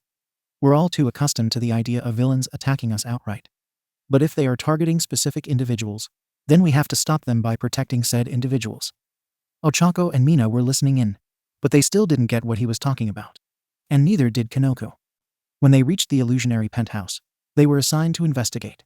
They could see the damage all around. There were burn marks on the walls, large portions of the floor had been smashed, and the main windows had been shattered. The victim in question lay crumpled in the middle of the floor. Izuku and Shishida took the lead again by assigning tasks. Tsuyu, Ochako, and Kanoko were asked by Izuku to check the other rooms in the penthouse for damage. Shishida had chosen to ask the officers more about what was found. Rieko, Ajiro, and Mina worked together to check some of the upper damaged spots too and get some samples. Mainly by Rieko lifting Mina up and Ajiro using his tail to hold himself up on the walls. At first, Sato and Shoji were lifting up a few of the ruined pieces of the floor and furniture to see if anything was left. But that was until Izuku heard someone cry out, "Dad, what happened?" "Sato, Shoji, Riku, all of you help the officers to keep that person out of here. We can't have them in here right now. Maybe get a statement from them," Izuku ordered. The hero students were a bit off-put by the abruptness, but Riku quickly obeyed, grabbing the two larger boys to pull them to the door. Once there, they saw a young man with similar features to the victim. Shoji put it together what Izuku was thinking on this matter and worked with Riku to calm the young man down. Sato didn't understand right away, but he did see some of what all involved were getting at.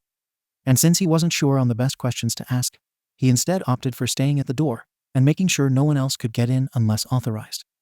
Izuku in the investigation site had called out Chika as well. She was using a few spells to try and recreate the possible scene and attacks. "We're missing a few other details," she said after a few minutes. Izuku hummed a bit, then he called for Shoji again. "I got the statement. The guy in question is the son of the victim. He was out working apparently and didn't get back till late. He seems more comfortable with Sato and Riku, so he might tell them more. As long as he doesn't try to break in." "What did you need?" Shoji asked after giving a report. Izuku nodded and brought up a base illusion within the illusion to show what he was doing. "We've been recreating the scene, but we need more details. And I think your sharp eyes, ears, and nose might be what we need," Izuku says before explaining more. He wanted Shoji to duplicate enough points to smell and see other details they might have all missed. The larger boy nods and gets to work. It doesn't take long before he spots some tiny bullet impacts, as well as finding bullet impacts on the victim. The impacts were so small that it would be almost impossible to spot right away. Mina and Rieko then bring something else as a clue to the matter. The burn marks aren't fully from a quirk. Or rather, it isn't from this guy's quirk.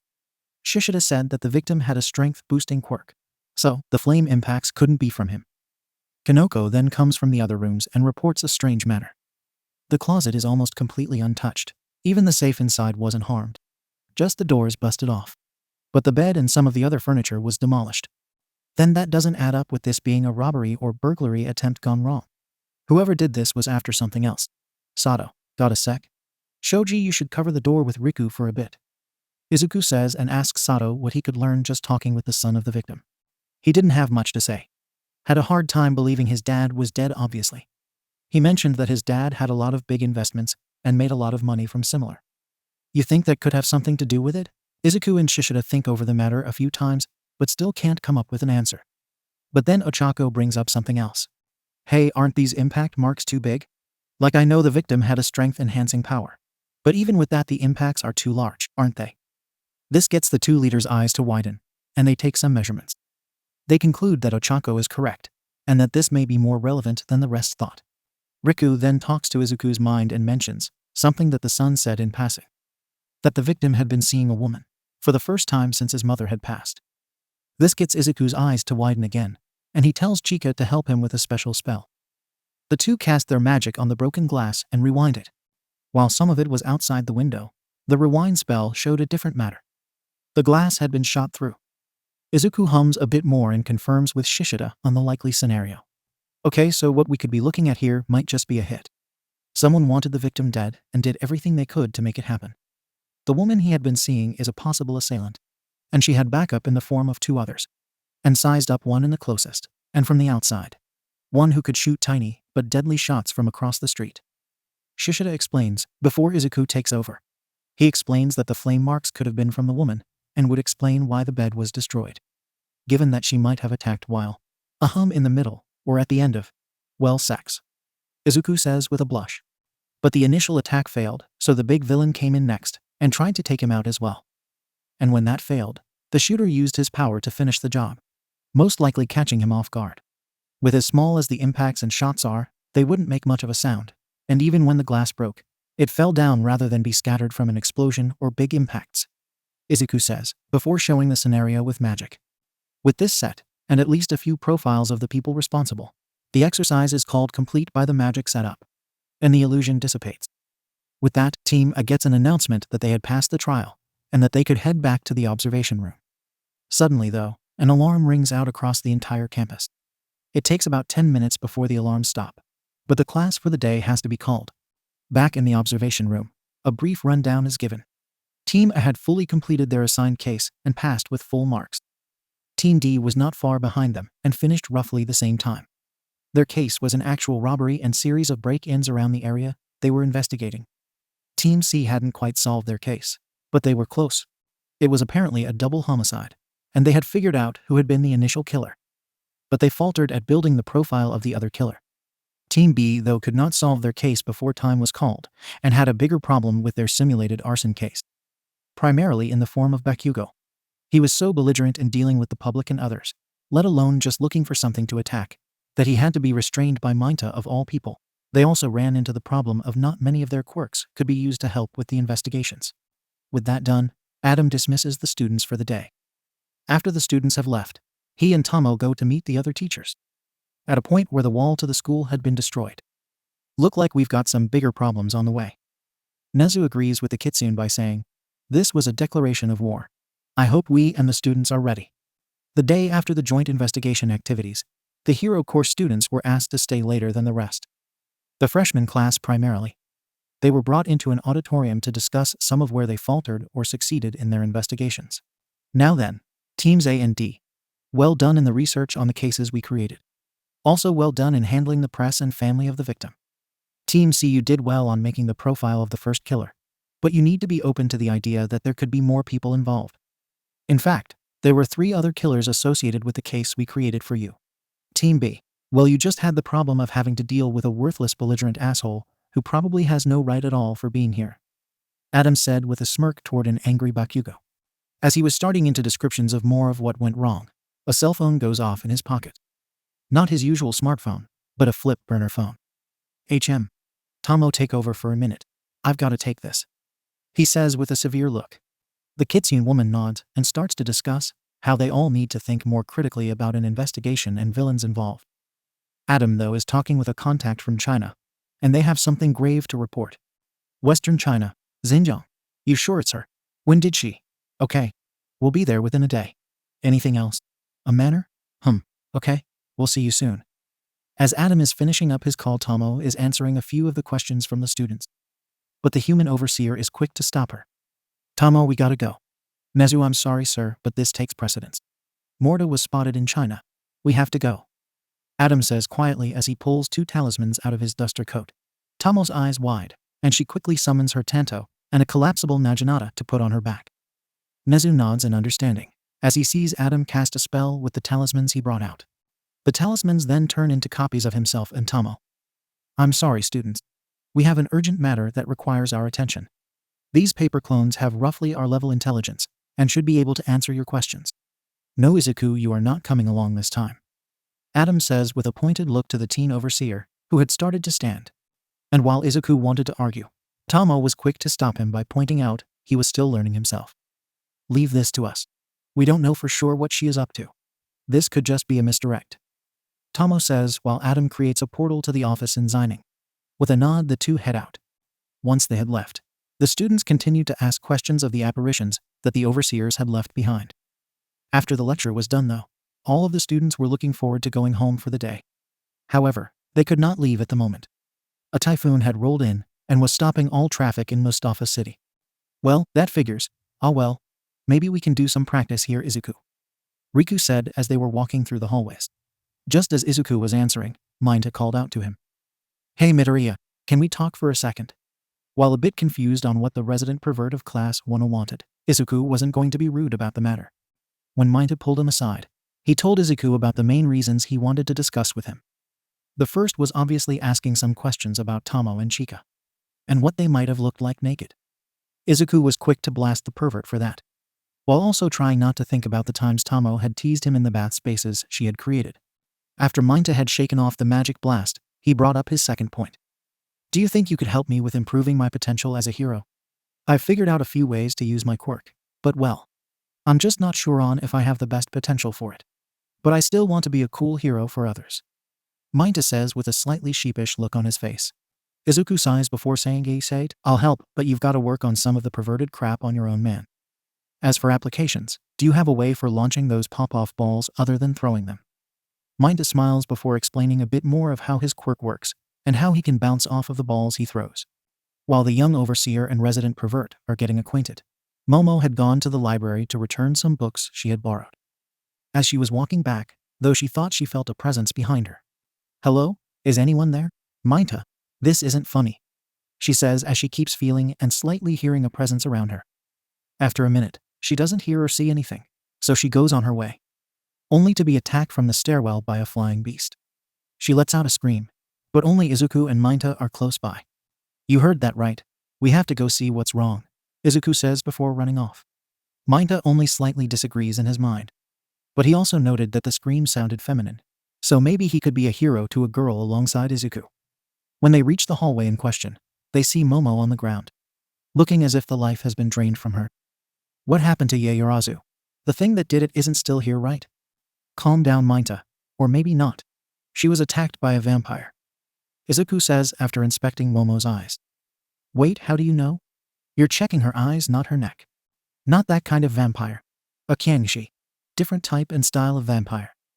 When Mineta asks if it is the same ones that hop around and have tags on their faces, Izuku tells him it is different. That is a Jomshi. A lot more weaknesses to that monster. The Kyangshi is from Western China and floats around instead of hopping. He goes on to say that it drains the Kai or life force of its victims to strengthen itself, and turn others into their slaves. While Mineta has a perverted thought about Momo being a different kind of slave, he snaps out of it enough to ask how they can stop it. Izuku looks back and forth between Mineta and Momo before sighing and muttering a sorry to the girl. Come here.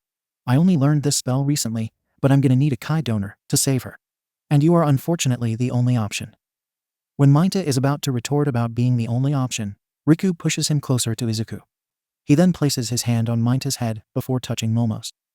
The short pervert's eyes widen, and a stream of his Kai flows out towards Momo, who then groans before shaking her head and trying to stand. Phew. Glad we got here in time. How are you feeling? Izuku asks the disoriented girl, who then replies with, I'm good, Midoriya. You know, I never noticed how cute you look. Though I gotta wonder what kind of package you've got down there. The tall onyx-haired girl says this with an aroused gleam in her eyes, and she looks Izuku over, focusing a bit on his crotch and starting to reach for it. Okay, I'm starting to regret using your Kai, Mineta. This is gonna get extra weird fast, Izuku says while covering his crotch and backing away. Said short pervert is both aroused by this new side that he gave to Momo and disturbed at it. Is this what I'm like? Maybe I do need some help. The purple pervert thinks to himself while helping pull Momo away from Izuku. Once Momo's new perverted side has been reined in, Izuku asks what the creature that attacked her looked like. Well, it was a man or male figure. Somewhat emaciated though, not much muscle at all. And I can't even imagine that he had much to work with downstairs. Probably completely shriveled up, Momo says, cupping her chin. Both boys' eyes twitch at the latter half, but move on. Izuku mentions, yeah, well, after draining you, he'll be feeling a lot better. And he's getting stronger. Hopefully he's the only one. But what is it doing her in the first place, Midoriya? Mineta asks as the group walks to the teacher's lounge. Izuku had called out Chika and Riku to help with protection as they were walking. My guess that call that Garcia-san and Tomo-san got was a red herring to lure them away. They're used to dealing with dangerous monsters, and quirks are somewhat useless against magic beings. I can attest to that. I sparred with All Might off and on while we were here. And while I often get knocked around, I can recover a lot faster than all of you can. Riku says while watching the rear with his sword drawn. Izuku then tells them a simple quote to deal with these strange beings. Magic must defeat magic. Explaining that those who can use or direct magic are the only ones who stop other entities of magic. As he is finishing his explanation, Izuku feels a chill up his spine. Yaoyorozu, stop staring at my butt, please. Oh, sorry, Midoriya. Hey, if you were so worried about how mixing mind his Kai with me, why didn't you use your familiars? Momo asks. Riku and Chika also question that factor as well. Izuku just sighs before saying, I don't know what the side effects could be. It would be mixing Yakai Kai with human Kai. It could result in you turning into a Yakai yourself, Yaoyorozu. Or it may revert you back to a normal human and take your quirk away. Or it could make it run out of control. I'd rather not take the risk. And I didn't use mine because that would be something of a last resort. The group nods a bit, seeing the reasoning behind the choice. At the teacher's lounge, they explain the situation to Aizawa and Midnight. Though they are both distracted by Momo's new behavior. Especially the fact she keeps eyeing up Kinsekijiro, Uka Vlad King. Okay, what is with your student here, Eraser? And, hey, hands off, young lady. Sorry, Vlad-sensei, this is somewhat my fault. I had to transfer some Kai from Mainta to Yaoyorozu. So, she unfortunately has some of his personality right now. At that, all of the teachers look toward Mainta with disgust, and he tries to defend himself by saying he doesn't go as far as Momo has. Also, after seeing the way she acts, well, I'm thinking on talking with Hound Dog Sensei. Maybe I can get some help with this mentality. Mainta says while looking down sheepishly. Aizawa just sighs before saying they will gather up anyone who is still in the building and meet at one of the gyms. We can't leave as is thanks to the typhoon, so we'll have to be careful. The three students nod and make some calls to the rest of their class. It takes about 10 minutes for all of the people who are still at UA to arrive. There is only one missing. Has anyone gotten a hold of All Might? Nezu asks while waiting in the gym. Izuku has a bad feeling, and it is compounded with a knock at the gym door. The doors swing open, and everyone sees the towering form of All Might. I am here, he proclaims, and while the students are excited, Izuku knows something is off. And it is confirmed when his next shout is, to drain your Kai. This shocks everyone, and a few of the teachers try to stop the enslaved All Might. But they each fail. Todoroki and Bakugo also try to stop All Might, but he just backhands both of them into walls, knocking them unconscious. Riku, slow him down for a second, I can stop him, Izuku says while pulling out some parchment. He writes a quick spell on the paper and uses his Tengu wings to fly in close to attach the paper to All Might's forehead. Once it is done, All Might stops completely. With a deep breath of relief, Izuku explains what has happened to the symbol of peace. Looks like the Kyang she got to him. He's stuck as a slave to them until I can cast a counter spell. But the tag on his face will keep him immobilized. Aizawa, having shaken off getting knocked around by Vamp Might, takes a closer look at the now frozen form of the blonde hero. And right as Izuku is about to warn him, All Might shouts, "You are doomed." This of course scares Aizawa and a few of the others near him almost senseless. Yeah, I was trying to warn you. He can still talk. But at least he won't be attacking any of us with that on his face. My lady and her brothers will feast on all of your Kai. And when the day is done, there will be no one to stop their reign. All Might proclaims while frozen in place. While he was expositing, Chika and Izuku created a circle around him to make sure they wouldn't be able to free the enslaved hero. Well, that's just great. We've got at least 3 Kai vampires to deal with. But at least they won't have their greatest weapon to restrain all of us now. Chika here, just in case I get grabbed too. Izuku hands a notebook he pulled from behind himself to show Chika the spell to transfer Kai. The Kitsune girl nods and takes time to read the spell. With a sigh, Izuku tells everyone what they need to do next. Listen, we have to find all of the vampires. And then, okay, this will sound weird, but we need their left socks. Ida, when there is a break in the storm, run to the graveyard and find a few toadstools. Chika and I can cast a spell that will undo the stealing of everyone's Kai. When that is done, we should be able to. Yaoyorozu, stop touching my ass. While everyone raised their eyebrows at the mention of stealing the left socks, they knew that Izuku would be about the only one who had a clue on what they were dealing with. Though quite a few blushed profusely at seeing Momo feeling up Izuku's backside. What happened to Yamomo? Mina asks with her cheeks still tinged purple. Since Izuku is dealing with a pervy Momo, who is also checking out some of the other guys. Mineta decides to explain. Yaoyorozu was one of the first victims we found. Midoriya didn't want to use his familiar's Kai since it could have side effects. So, he was stuck using my Kai. And trust me, I know how bad it looks given how she is acting. I'm gonna work on a few things when this is all over. He says with his hands raised in defense. After finally getting Momo to calm down, Izuku tells that they need to divide up into teams. 2 teams with him and Chika split between them. If you do see the Kyangshi, don't breathe. Hold your breath until it leaves. At this stage, they shouldn't be able to see anyone. But the more Kai they consume, the stronger and more dangerous they become. With a nod, a few of the teams are set. Izuku, Ochako, Momo, Bakugo, Tetsutetsu, Jiro, Aizawa, Itsuka, Jiroda, Yui, and Bondo all team up to check the northern half of the school. With Chika, Todoroki, Mina, Kirishima, Shoji, Mineta, Ida, Midnight, Toru, Setsuna, and Pony taking the south side of the school. Just before we all head out, these things aren't like Western vampires, and they aren't the Zhongxi. They are an older type from the western regions of China, so the weaknesses aren't quite the same. As Izuku is saying this, he hands out a few paper talismans to help all of them. While Bakugo scoffs at using them, the severe look in his eyes is enough to tell him to keep the parchments. As they are walking through the halls, Ida and Itsuka have to keep an eye on the resident pervert and currently modified pervert. This changes when the second group happens to see the vampire lady. Though still slightly emaciated, she still cuts an attractive figure and Mineta can't help but gasp at the sight. Especially since she isn't wearing much over her chest. This gets him grabbed, but he gets saved before his Kai is stolen by Setsuna headbutting the female vampire. But they don't expect to see the more emaciated second brother of the female Kyangshi. This one does drain his Kai, and he is left to turn. But the charms Izuku gave some of them make the vampires run off. But not before Pony pins the female, and they get her sock off. Guess I have to save him, right? Chika asks, before asking for volunteers. Kirishima come up and offers his Kai. I wouldn't call myself a man if I didn't help him out, he says with a straightforward look. Chika nods and puts her hand on his head to begin the transfusion. This should work, but it is my first time trying this, Chika says while still reading from the book Izuku gave her.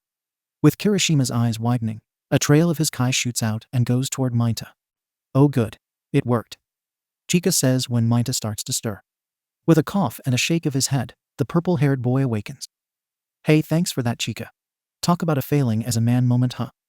Well, I'll just have to make sure I get a good shot on the jerk who did that to me, he says with a confident smile akin to Kirishima's. The whole group is confused by the change in the resident pervert of one way of speaking. But the girls aren't complaining since it seems like he isn't focusing on them as much. Izuku, we got hit on our side. But we did get one left sock. How's it coming on your side? Chika communicates to Izuku telepathically. We got the sock at least, but Katsuki was drained as well. That means we've got at least one Kyangshi with the ability to see. Be on guard, Izuku reports back. With a sigh, he tells the rest to stand guard while he does the transfusion spell. Don't you need a volunteer, Izuku? Ochako asks while keeping an eye on their surroundings. The young overseer shakes his head before saying, I prefer using someone else's Kai, but I need you all to keep an eye out. I can handle this. With a sigh, he sits down and starts the spell.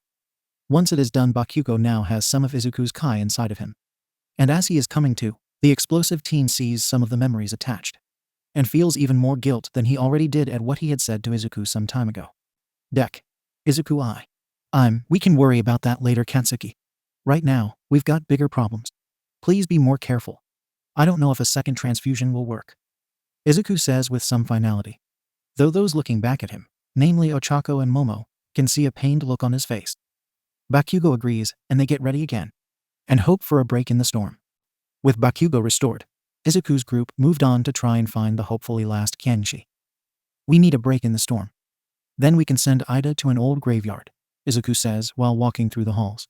Momo, who quickly imagines a mushroom as something else, shakes her head before asking, I'm still confused on that part. How does any of this end a vampire, even a Kai one, threat? A few of the others nod in agreement. But then Bakugo speaks his own mind. It probably has to do with the fact that a lot of Eastern magic uses plants, mixed with other objects to cast spells. Then there is the fact that Kai is often considered connected to everything a person may own, as well as calling upon the earth or spirits of it, and mumble. Upon seeing this, all of Izuku's team is stunned, with said mage asking a big question of his teacher and friends. Is this what I'm like when I start analyzing things? Yes, is the resounding answer. A few of them remembered the battle trials, and how Izuku seemed to be picking apart their powers as they watched. Let alone the mutterings and mumbles they heard the boy saying as he was writing in notebooks. So, with a sigh, Izuku and the rest move on. With Chika's group, they had a second attack by the female Kyangshi. Ida was sure that Minta would come towards the woman and try to get a feel. But to his surprise, the purple pervert wasn't focused on the monster's exposed regions. Instead, he was focused on the creature's face and had taken a stance similar to Kirishima's. I got this. She can't bite through my hardened skin, Kirishima shouts and rushes at the Kyangshi. The creature just floats over him and kicks the hard-headed redhead in the back, before floating down to drain him. Then out of nowhere, Minta bounces and slams into the side of the Kyangshi's head. Just as he's coming toward the floor, he puts out another ball and bounces off of it. Kirishima, give me your best hit, man, Minta shouts as he bounces toward the redhead. Kirishima shakes his head at the manly courage Minta was showing and does like what he asks. Minta then is able to bounce around and around, while smacking the female Kyangshi from multiple angles. Eventually, he got a good enough hit to where she was knocked down, and the others could steal her left sock. Minta bro, that was so manly and epic. I didn't think you had it in you, Kirishima said with lots of gusto. Minta shook his head and said that he didn't either. I guess having the kind of manly spirit you embody helped bring it out. Though I'll admit Midoriya helped with some of it. As they are celebrating though, a new threat arrives. The other two Kyangshi. In one attack, all of the second team is knocked down and 2 more are drained of their Kai. The female Kyangshi draining Mina, and then blasting her with some type of spell. While the slightly more emaciated brother attacks Todoroki. He had tried to freeze the creature, but it disappeared and got behind the bi-colored boy. When both teams fall, all 3 of the Kyangshi look ready to attack again. Luckily Izuku's team arrive and blast away the creatures. Chika, are you? You know what? Dumb question. Let's just get these 2 fixed up, Izuku says before laying Todoroki on the ground. When volunteers step up to help the Kyangshi victims, Midnight offers to restore Mina and Tetsu offers to lend Todoroki some Kai. If the one a hardhead had enough in him for that, then so do I, Tetsu reasoned. Chika rolled her eyes and asked to work with the boys rather than Midnight and Mina. This confused the girls a bit, and they were about to question her about it when Izuku stepped in. We have bigger problems right now. They're turning fast. The teams look down and see that Mina and Todoroki do seem to be changing quickly. The 2 mages get to work, and they manage to save the latest Kyangshi victims. As Todoroki is shaking his head, a few people note he seems to have sharper teeth than before. Damn those floating monsters. I'll bust through them with my own will and get my Kai back, Todoroki proclaims. While this confuses the rest, Tetsu has a big grin on his face and tells Todoroki that is exactly what he needs to do. Mina though is shaking her own cobwebs out of her head when she locks sight on both Izuku and Kirishima's rears. And with a smirk just like Midnight's, she reaches up and grabs the 2. God damn it, Momo, stop grabbing my. Oh, it's Ashido. Wait, Ashido, Izuku says, while both he and Kirishima are blushing. Mina then raises her hands above her head with a brush of her hair as she stands. She then gets up close to Izuku and says, I really need to thank you later. Perhaps in more than one way. No you don't, young lady.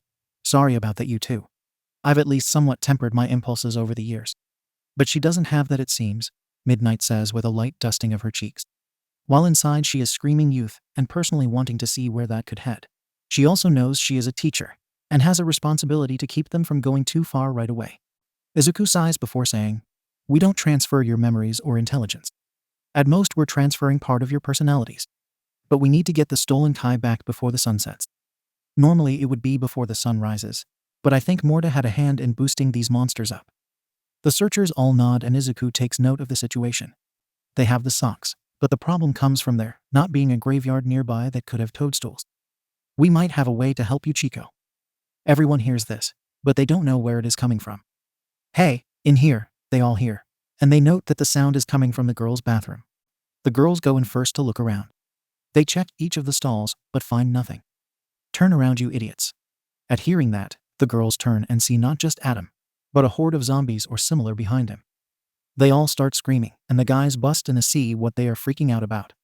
Adam just rolls his eyes, before putting his hand back toward the horde with a wave. He then turns his hand slightly and snaps his fingers.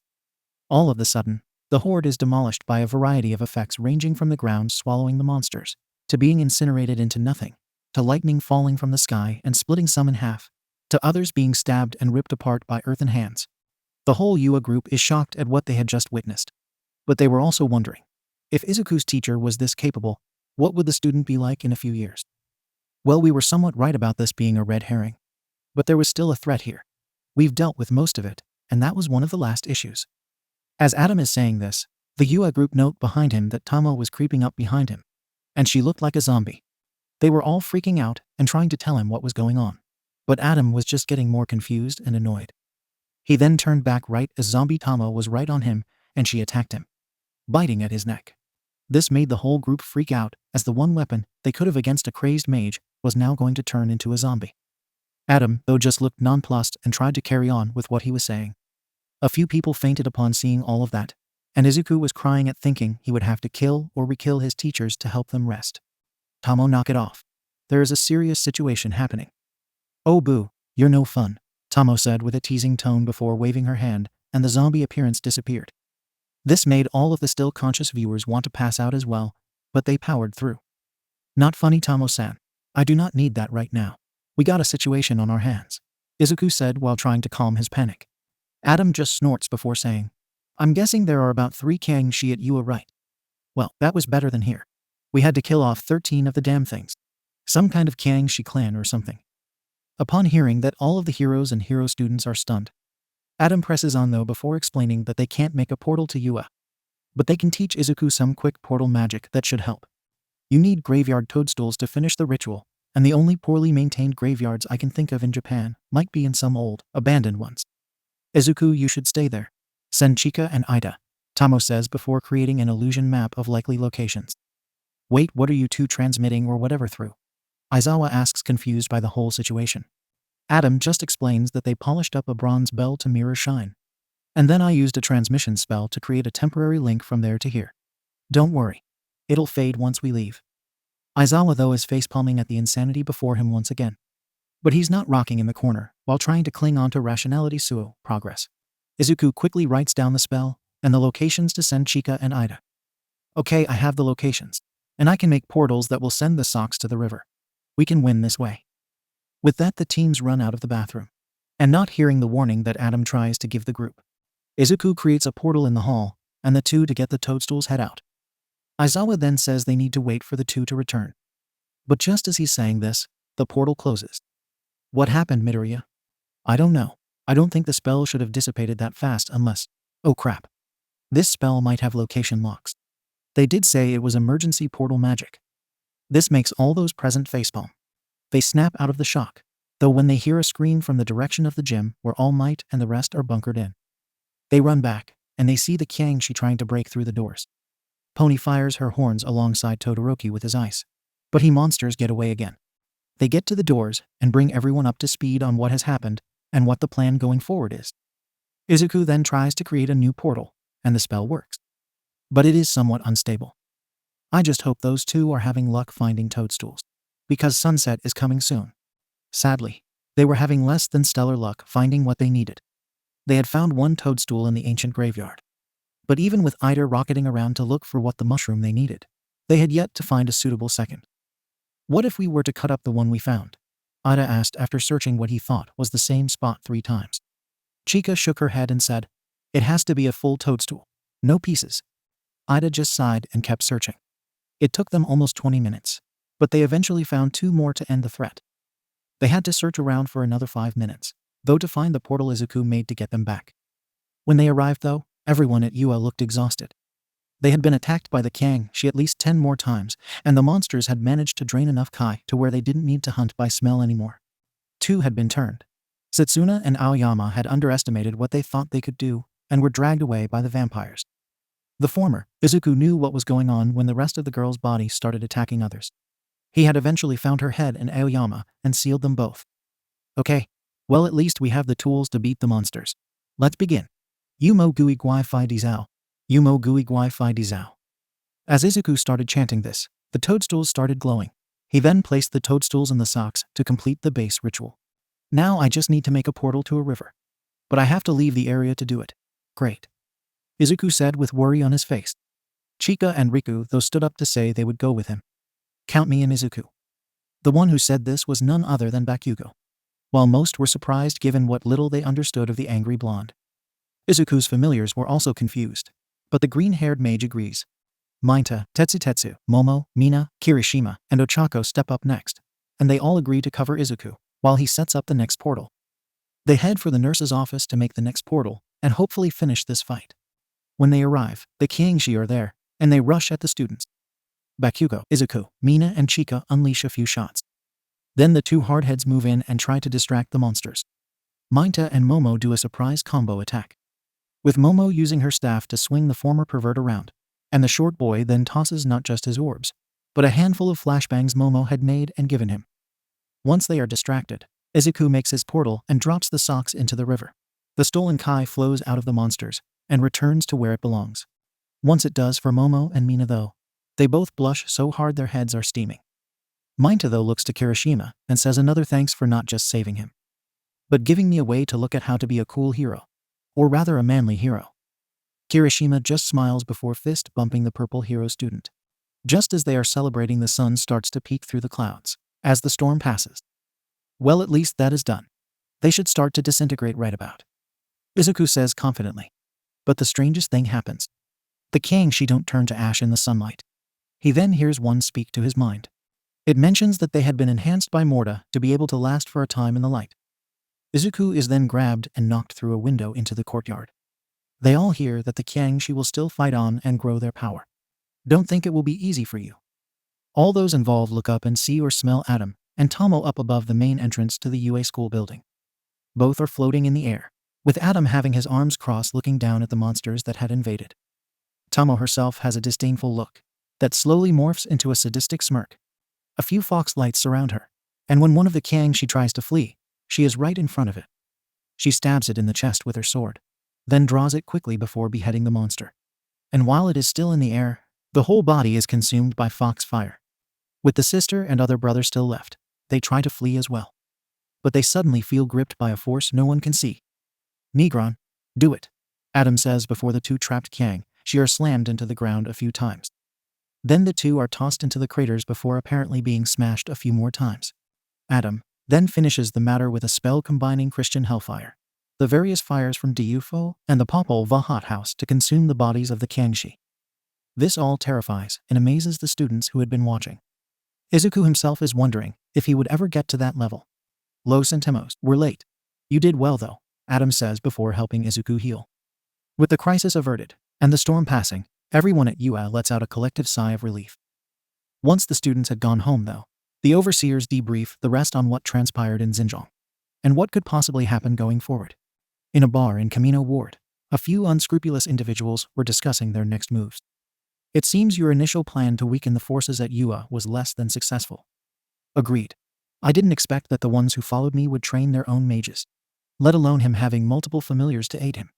This will complicate matters going forward. The two speaking are not in the bar itself. One is broadcast through a TV in the room, while the other has a misty veil up to project her visage. Her blonde hair is less of a mess compared to when Adam and Tomo last saw her, but fury still burns in her blue eyes. Morta Ainsworth.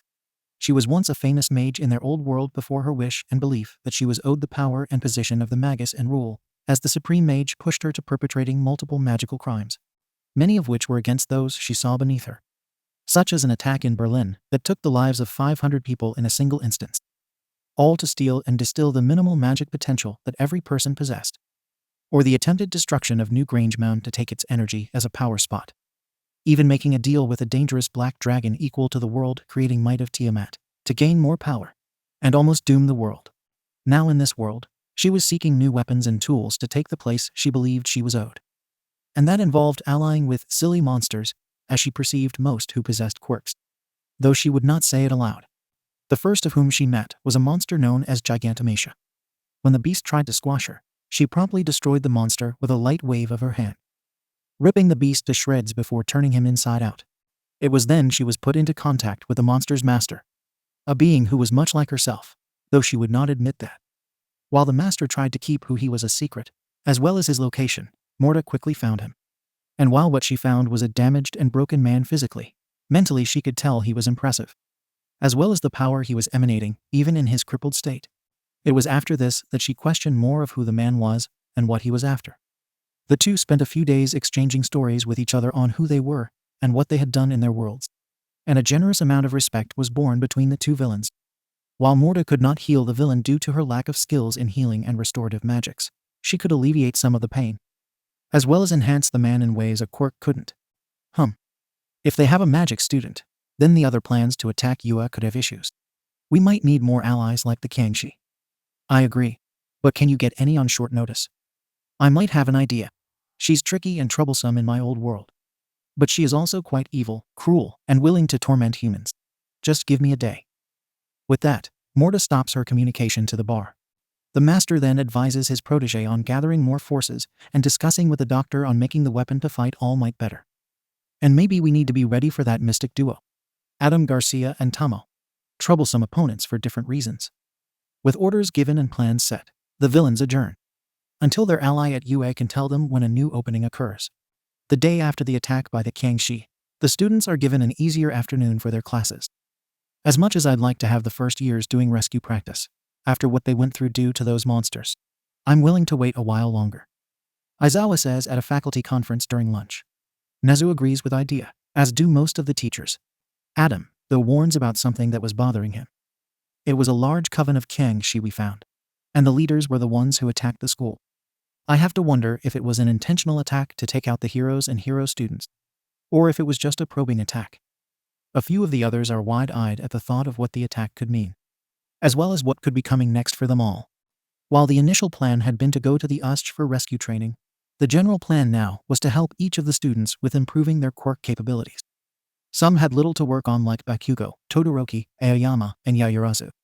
But others were getting aid in different ways, such as a few working with Sato to find out if other sugars could cause different reactions with his quirk. Others like Kirishima, Riku, Tetsutetsu, Sen, Rin, and Ojiro were all sparing to improve each other.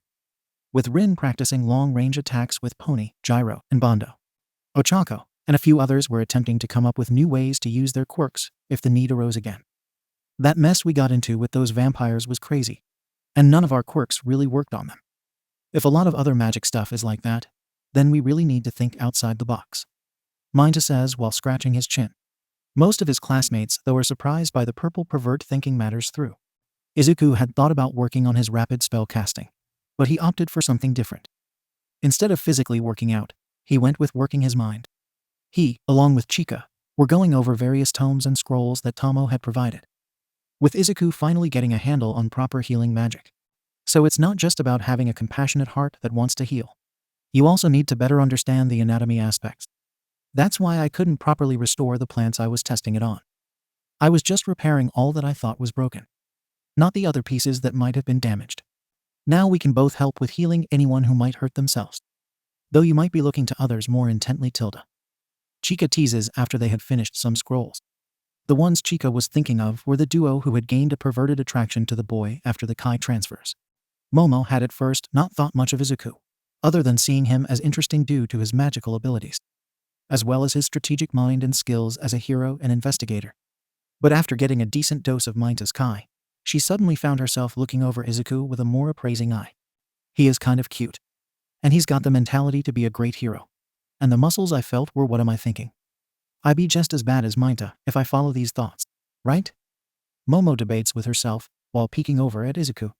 Mina, on the other hand, is questioning her own horniness given she kept feeling aroused when looking at a few members of her class, male and female, but feeling it strongest from Izuku, Riku, Chika, and Ochako, let alone the series of wet dreams she'd been having for the past week.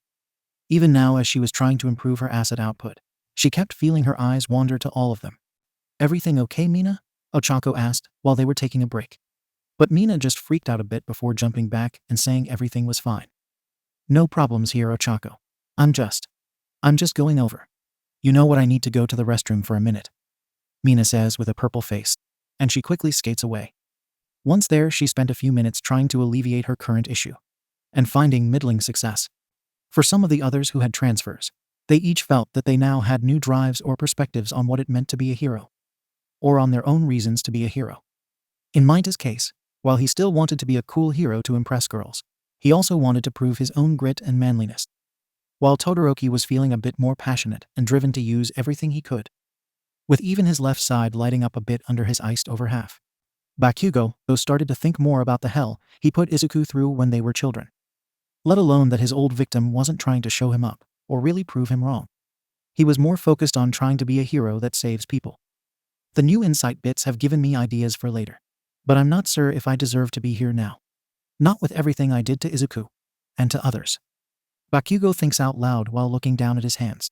He lets out a frustrated sigh before working more on his explosive adjustments. While the students are preparing, Morta has found the area with the ally she hopes to gain. In Tochigi Prefecture, she finds a dilapidated house and temple nearby outside of the city of Nasu. Once the fallen mage walks in, she can tell that she is being observed. I don't think there is a reason that we can't discuss matters calmly. Why don't you come out? I might have something you would be interested in. The only thing that interests me are those who can give me a terrified look as I ravage and devour them. You do not interest. Morta hears behind her, and blue fox flames strike the barrier she had put up beforehand. The mage smirks before looking above and seeing the face of an enraged nine-tailed fox with golden hair above her, and a scar over her left eye. Morta just chuckles a bit before saying, "How a mighty demon has fallen. To be forced back here due to an injury that mars your face. I'd be willing to bet that if it were not for that, you could attract any man you wished. Do not toy with me, whelp. Were I not impressed by the skills you have, I would have devoured you," the fox snarled at her supposed prey. "You'd try. But fail. I've dealt with your kind more than once." Morta sneers at the fox after saying that, practically daring the demon to attack her. But the fox does not, and just let out a frustrated sigh before asking what the woman was doing there. "I came seeking a bit of help. I'm aiming to attack a group who call themselves heroes in this world. But they have strong magical aid. And while I may be capable, I'd prefer a bit of insurance." While the fox comes down from floating above, Morta conjures images of Adam and Tomo, noting that this pair were ones who worried her the most. But they also have young allies. This accursed overseer saw fit to train a new magic warrior should he fall. Morta then conjures images of Izuku, as well as his two familiars. Upon seeing the familiars, though, the fox's eyes widen in rage, and she lets out a furious roar that makes the ground tremble. "I take it you know one of the ones I am worried about. They are the reason I am scarred in the first place. So that is where you have gone, child of mine." The fox seems to contemplate a moment before agreeing to aid Morta and her allies. "You will leave the children to me. I wish to personally burn that brat who cut my eye. And I will quite enjoy disciplining my ungrateful brat of a daughter again. Perhaps I will keep the boy she is tied to and torment the both of them. To make her fall further, and for my own amusement," the fox says with a sinister gleam in her eyes. Morta just shrugs as if to say she doesn't care, and leaves a bit of portal magic so the fox can link up with the rest of them when the time comes. With the biggest weapon recruited, Morta goes to try and gather a few more magical entities, while Tamura gathers as many villains as possible to better cripple All Might and the heroes of UA. With the students collected and feeling better after training with their quirks for a day, Vlad and Eraserhead can bring up the plan for the next step in their hero training, which is spelled out on the boards as rescue. A few students cheer as it was the whole reason some of them wanted to become heroes in the first place. To save those souls lost and in pain in this world of ours, Ibera said with a beam of light shining down upon her. Once the homeroom teachers had reined the rest in, they went on to explain what they would be doing with their sister classes for the day. "We'll be heading to an off-site location to train each of you in how to handle a disaster situation. Floods, fires, etc. You'll be taught by me, Aizawa, All Might, Garcia, Tamo, and another instructor when we get there," Vlad explains to Class 1B. Aizawa tells much the same to his students, and they all suit up and head for the buses to take them to the location. All Might loads up with Class 1A, while Adam and Tamo take the time to try and get to know Class 1B more. "Hey, I was wondering, Garcia-sensei, what is the relationship between you and Tomo-san?" Kinoko Kimori asks with a tilt of her head directed at the two overseers. The two look between one another, before the human shrug saying, "We're partners." In the more, it's a little odd, but in the professional sense. And kind of in. Well, if I were to compare it, she's kinda like my common-law wife, in a sense. That feels accurate. We both trust each other implicitly. And we've been good friends and partners for years. But if you were wondering about attraction, no. Adam has an eye for men, you see. Tomo says with a smile, while Adam just shrugs, agreeing with the woman. This shocks a few of the students, while Takage Setsuna makes the joke of, "Dang. Here I was hoping for a romance with the foreign teacher. He is pretty attractive. Thank you for the compliment, but you're too young. And obviously I'm not interested," Adam says with a smile. This gets a few others to laugh before they move on to other questions and curiosities about their otherworldly teachers. Izuku, meanwhile, is discussing with his classmates on how to best handle the challenges they will face during rescue training. Commenting that he had learned some observation and other types of magic to survey a location beforehand. Man, that magic stuff is crazy useful, and it's got a lot more applications compared to my quirk. All I can do is take a strong punch. Kurashima laments while on the bus ride over. Izuku nods, but tries to bring up his classmate's spirit a bit. It's true you don't have as flashy of a power compared to me or a few of the others in the class.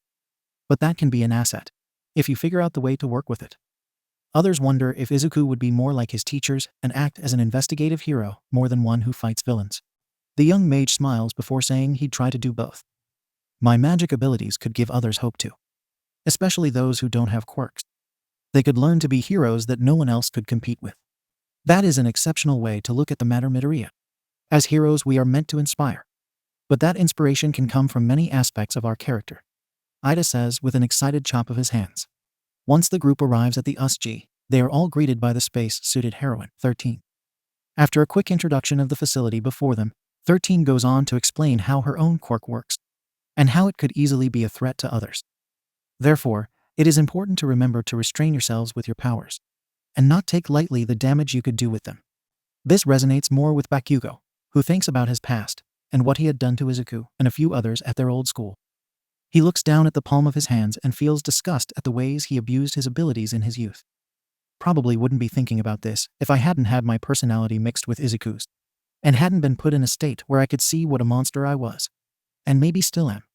While Bakugo is heavy in introspection, 13 starts to escort the rest toward the center plaza. Until a black misty mass opens in the middle of the plaza, and a horde of villains comes from within. Has the training begun? No, HanBaron.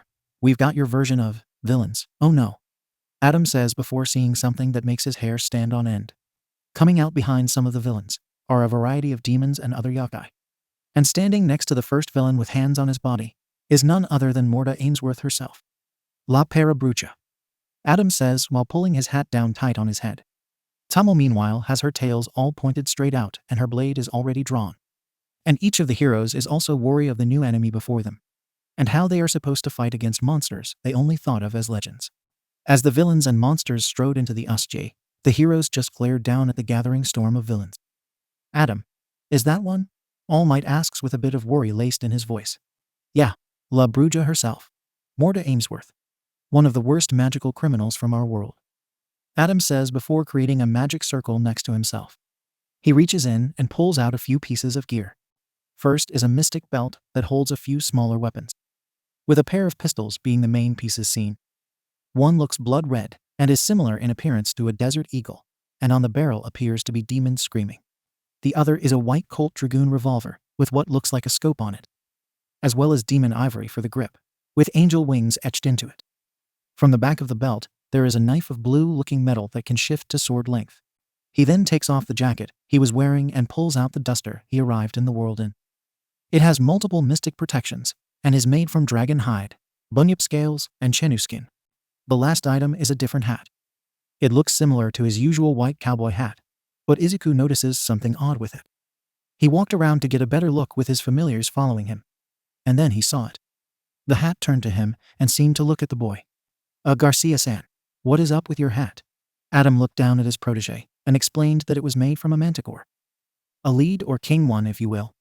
Had it turned into a hat with some extra power running through it. You'll see. Adam tips the brim while the other heroes contemplate who and what they were dealing with. I get the feeling nothing we were ever prepared or trained for. All Might says with a severe look in his eyes. Adam agrees and suggests that 13 and Vlad remove the students. You, me, Tomo, and Aizawa though should engage the villains and monsters. Izuku, you aren't fighting this time. This is more of a battle than I trained you for. While Izuku wants to disagree, a look down at the forces gathering tells him that his teacher was correct, especially with the newest arrival. One that makes Chika freeze up in fear. Walking out of Kirigiri's misty portal was the fox Morta had recruited. Before she had appeared in her fox form to intimidate. But now she was human-sized, with her golden hair and tails flowing behind her. And while she was still quite beautiful, it was marred by the scar Riku had left on her face to save Chika, who was currently having a panic attack and only quietly muttered out "mother" while backing away from the stairway. A few heard this, but before they could say anything, Tomo interjected. I thought as much, but I wasn't sure. We have much in common, little one. We both are the daughters of Tamamo no Mi. Tomo gave her pseudo-cousin a sad look before it morphed into one to say it would be all right. Adam. I want to handle that bitch.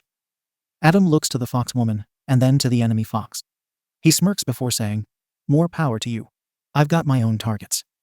His glare is fixated solely on Morta. Before he and the others start down, he warns All Might to not face the yokai. You may be healed, but you shouldn't push your luck. Besides, you have a different dance partner. All Might follows the Overseer's gaze and locks eyes on the massive black-skinned and beaked monster that the villains brought with them. It's not magic, is it? All Might says. Adam confirms it isn't and tells the number 1 and Aizawa to be ready for almost anything. With a nod from both, their attack begins. All Might rushes down first, clearing a wave of villains and knocking away some yokai. Before said yokai could recover though, Adam drew his pistols and started blasting. The shots from his red gun seemed to engulf the beings in fire, while the white gun let off a purifying light. Some of the shots had other effects even if he missed, such as making the ground rise up and attack or summoning lightning. Tamo and Aizawa meanwhile went to a middle ground between the number 1 and the Overseer, engaging villain and yokai alike to ease the threat to the students, who were now being accosted by the same entity that brought all of the villains to the USJ. Greetings. I am Kurogiri, and we are the League of Villains. I do apologize, but we can't have you leaving so soon. Kurogiri says before stretching out his misty mass across the top of the stairs. Izuku narrows his eyes as 13 and Vlad King step in between the villain and the students. Riku and few others look ready to jump in to back up the teachers. Meanwhile, Chika is still terrified at seeing her mother again, with the girls questioning what her mother did to elicit that reaction. Izuku lets out a set of talismans to a few people around. Riku, Ochako, Bakugo, Kota, Ibera, and the vice rep of Class 1B Nirajeki Shota. Guys, listen up. I've got a plan. We obviously need to get Ida out of here so he can get help. But we can't do that while this villain is in the way. While many are unsettled by Izuku speaking to their minds, the Wana group move past it quickly. The first stage of the plan comes when 13 uses her quirk to try and pull Kurogiri into possible oblivion. Riku, Ibera, and Kota use their abilities to slip the talismans Izuku had sent them behind the villain. Once those were in place, the others placed the talismans where the rookie Overseer had noted, while Izuku slipped behind the space hero for what he suspected would happen next. And Kurogiri pays this off by opening a portal behind the hero. Izuku smirked before tossing another talisman into the portal and slipping one in front of 13. It's set. Get ready to move, Izuku exclaimed with a clap of his hands. Right as he clapped, the placed talismans erupted in light and surrounded the villain, with his portals even being completely cancelled out due to the talisman in his body. Izuku then made another set of gestures and bound Kurogiri to the point. Hurry, I can't hold this forever, Izuku says while holding his hand sign. Bakugo shouts for Ida to run and the class president does just that. He blitzes out first and many of the others are right behind him. Izuku, how you holding up? Bakugo asks after half of the class had escaped. Izuku grunts as he feels the binding spell start to break apart. I can hold it a bit longer, but this guy is pushing back pretty hard. Get out of here. Bakugo refuses, as do a few other members who hadn't left, namely the 2 hardheads of the hero course, Mina, Momo, Sato, Ochako, Yanagi Ryuko, Huryu Rin, and Shishida Jirota. The hero teachers also refuse to abandon the boy. Before Izuku can protest, Kurogiri breaks free of the enchantment. After taking a few breaths, he compliments Izuku. You knew exactly how your teacher would fight, and how I would likely counter. You even brought in others, so it wouldn't be obvious on what you were planning. The misty villain's tone shifts though, and he quickly sucks in and separates all of those still at the top of the stairs. When Izuku shakes out of the confusion of the dark space, he notices that he is falling toward a set of ruins. But he isn't alone. Falling below him is Momo, who seems to be panicking about what she could create to save herself and the others. The other being the iron student Tetsu. Izuku touches his charm though and answers her question. Hold on, Izuku shouts as his Tengu cloak unfurls. He dives down and catches Momo first, picking her up in a princess carry, and of course, making the heiress blush. For Tetsu, though, he can only shout for the boy to grab on. Hey, thanks for the save, Midoriya. I probably could take the fall, but it would still probably hurt, the iron boy says while hanging onto Izuku's leg. Izuku chuckles before flying to one of the rooftops. Tetsu drops first and takes a battle-ready stance. Izuku is finally at a place where he can set Momo down with minimal issue. Thank you, Midoriya. I was a bit frightened and unsure of what to do, Momo says while looking to the side. After patting her cheeks to wake up, she creates a shield and a staff with her quirk. Do you want any tools, Tetsu? No thanks.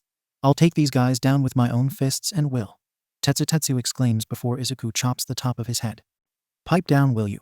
We don't need to announce our presence right away. Izuku basically stage whispers. He hums a moment before telling Tetsu to hold up his hands. I know you want to fight them head on, but that won't work on the Yakai. If we were dealing with Western demons or elves, you'd be the perfect weapon.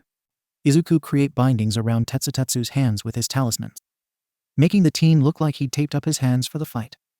This'll let you hit the magic beings, and maybe give you some better defense against the oddest ones. Tetsu nods before thanking Izuku again. He then asks to borrow the rod Momo made to enchant it. I was wondering, did you know about those tools and weapons were Midoriya? Momo asked while Izuku carved some spells into the metal. Oh no. Those were new to me, and I've been training with them for a year.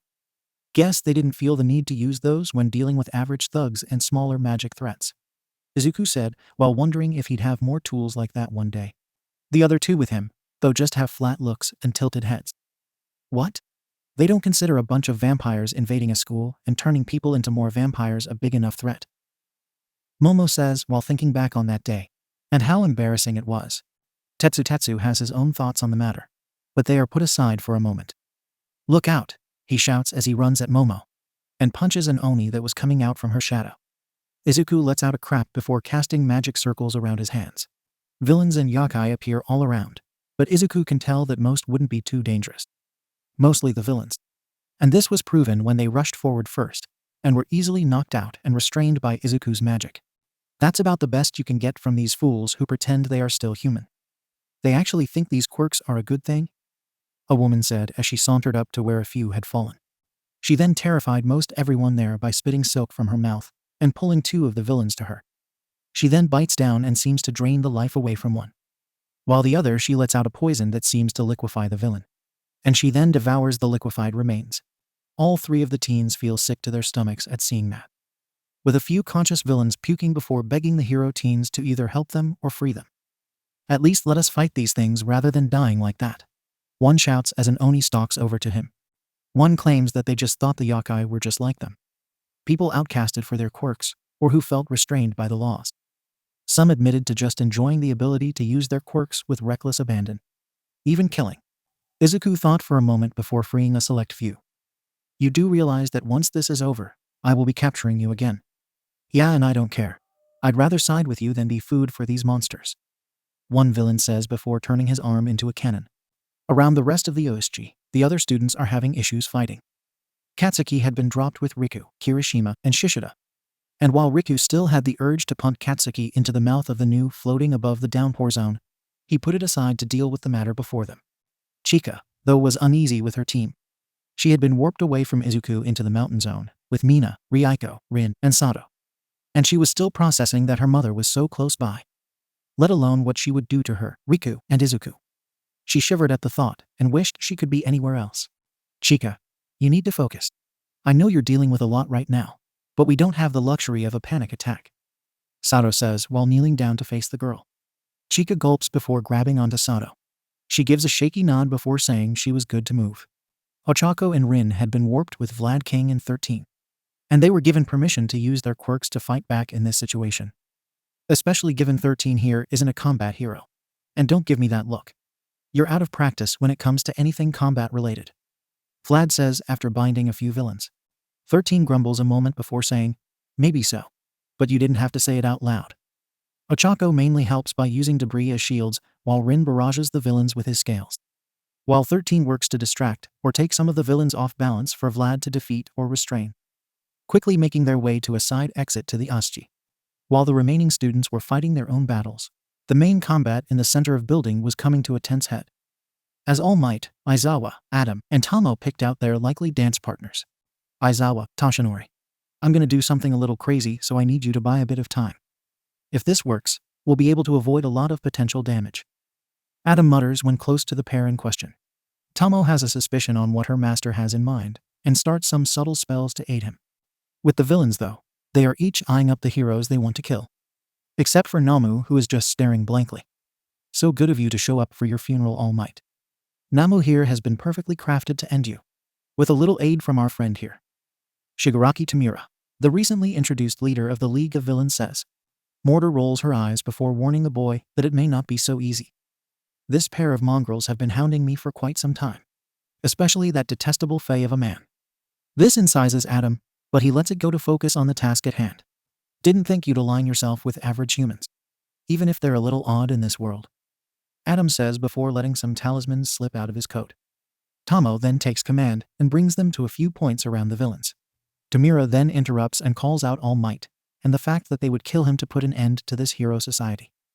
With Aizawa and All Might calling out Tamira's bullshit at having some lofty ideals, which annoys the villain, but he can't deny what they say. Well, no matter. Namu, kill the symbol of peace, and the rest of the heroes, Tamira shouts. Adam just smirks before saying, won't be that simple punk. Mundos de distancia. Create a bridge till called back once more. Suddenly, under the major players a set of lights shine. All Might's and Namu's matched, as did Tomo's and Tamamo Nomi's. Kurogiri's though matched no one, and Morta quickly disabled the circle that was forming under her. All Might and Namu had been warped to a special arena, where they could fight all out without having to worry about others being hurt. Which made the number one hero smile. Especially since this creature could take quite a few of his blows. For the two dark-clothed opponents, they were in a dark forested area of some sort. Aizawa smirked while thinking, he sent me to a place where my usual combat style would be perfect. Thanks, Garcia. He then tosses out his capture tool and yanks Tamira to him, before giving the villain a powerful kick to the solar plexus. For the two fox women, though, they had already begun clashing swords and foxfire. Tamamo Nomi snarls as Tomo strikes her blind side. It seems you're quite crafty yourself. Why do you for and with the humans? They are little more than cattle to us, let alone being just as twisted and evil as they claim we are. Because there have been plenty who have shown me kindness in various ways. From the first day I met Adam. To the children and teachers of this world. I'll stand with those who fight and help others, rather than consuming those weaker just to make me feel powerful, feared, and like I'm better. Tomo says before unleashing more foxfire. Once the magic has run its course, and the only ones still in the center of the SG were Adam and Morta. Clever as usual. An arena warping spell with you as the primary conduit. Unless you were to be defeated or disabled it yourself, each of the people contained will be removed from this plane of existence. Adam scoffs before admitting that he'd hoped he'd be able to send her and Kurogiri away.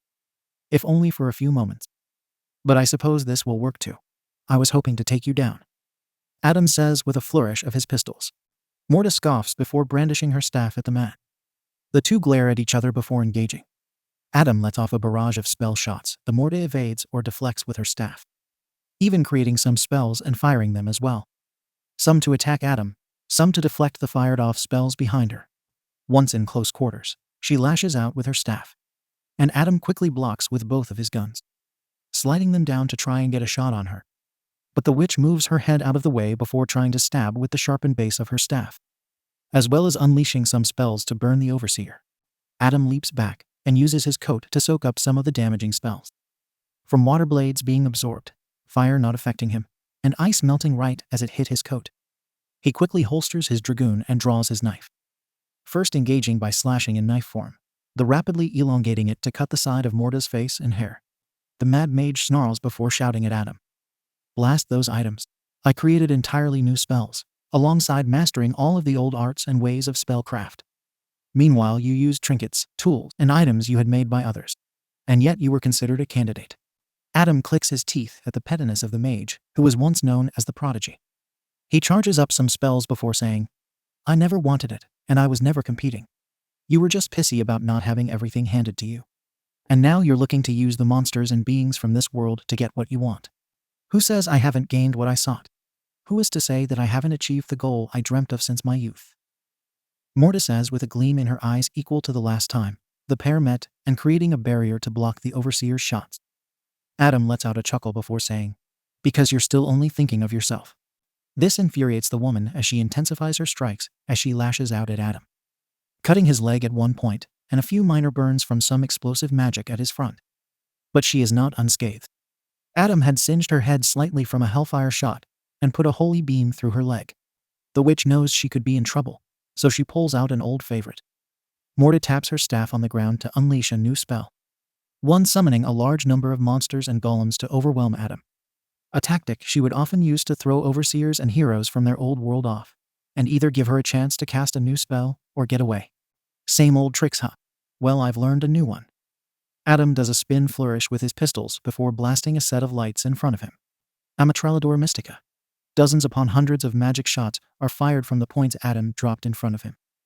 Morta realizes what is coming her way and quickly flies up into the air. When the attack finishes, there is nothing left of the creatures and golems she summoned. But that was impressive. But you seem to have exhausted yourself in doing that. So, it is over for you. Morta shouts as she dives down to impale Adam with her staff. The Overseer is catching his breath, but he smirks as she dives down at him. Right as he was about to be stabbed in the back, Morta is stopped by an unseen force. If I were fighting alone, perhaps. But thanks to you, I have a more potent and dangerous weapon in reserve. Negron. Around the butt of her staff, a set of hands faded into existence. Black in color and claw, they pushed her back as they seemed to grow from Adam's back. The Overseer quickly turns and fires off 2 more shots from his pistols. Both shots miss, but they get the witch to back away further. Adam is still breathing a bit hard, but he's aided by the entity coming from his back. I think someone you once tried to make a deal with would like to say hello. Adam says with a grunt. And from his back other thing appear. First a pair of large black wings, followed by a smaller set below that. The clawed hands expand a bit, while the arms appear and fill out more. And a black forked tail extends from the base of Adam's spine. And finally, a head appears. Glistening black horns shine from the top of its head. The snarling fangs gleam in the light. And the eyes of the dragon are a shade of red that makes Morta wonder if they were drilling right into her soul. And her eyes widened when she realized who this dragon was. You tamed it. But how? I couldn't get this demonic dragon to ally with me. All I could promise was that I would free it to reap its vengeance. He at his core just wanted to be free. I learned this after being bound to him. After you foolishly unearthed and freed him to potentially destroy the world. I finally got through to him enough to where he chose to be my familiar. Adam says with a smug look while Negron glared from above his head. Rather than intimidate Morta into backing down, this just infuriated her more. She summoned as many creatures as she could to take the monstrous pair down. But the two work properly together to cleave through her remaining created monsters. Negron grabbing onto a few or slashing through the monsters with his claw. Or stretching out his neck or tail to stab and devour the creatures. While Adam used his pistols to keep some at a distance and interrupt Morta's spell casting and attempts to resummon her allies.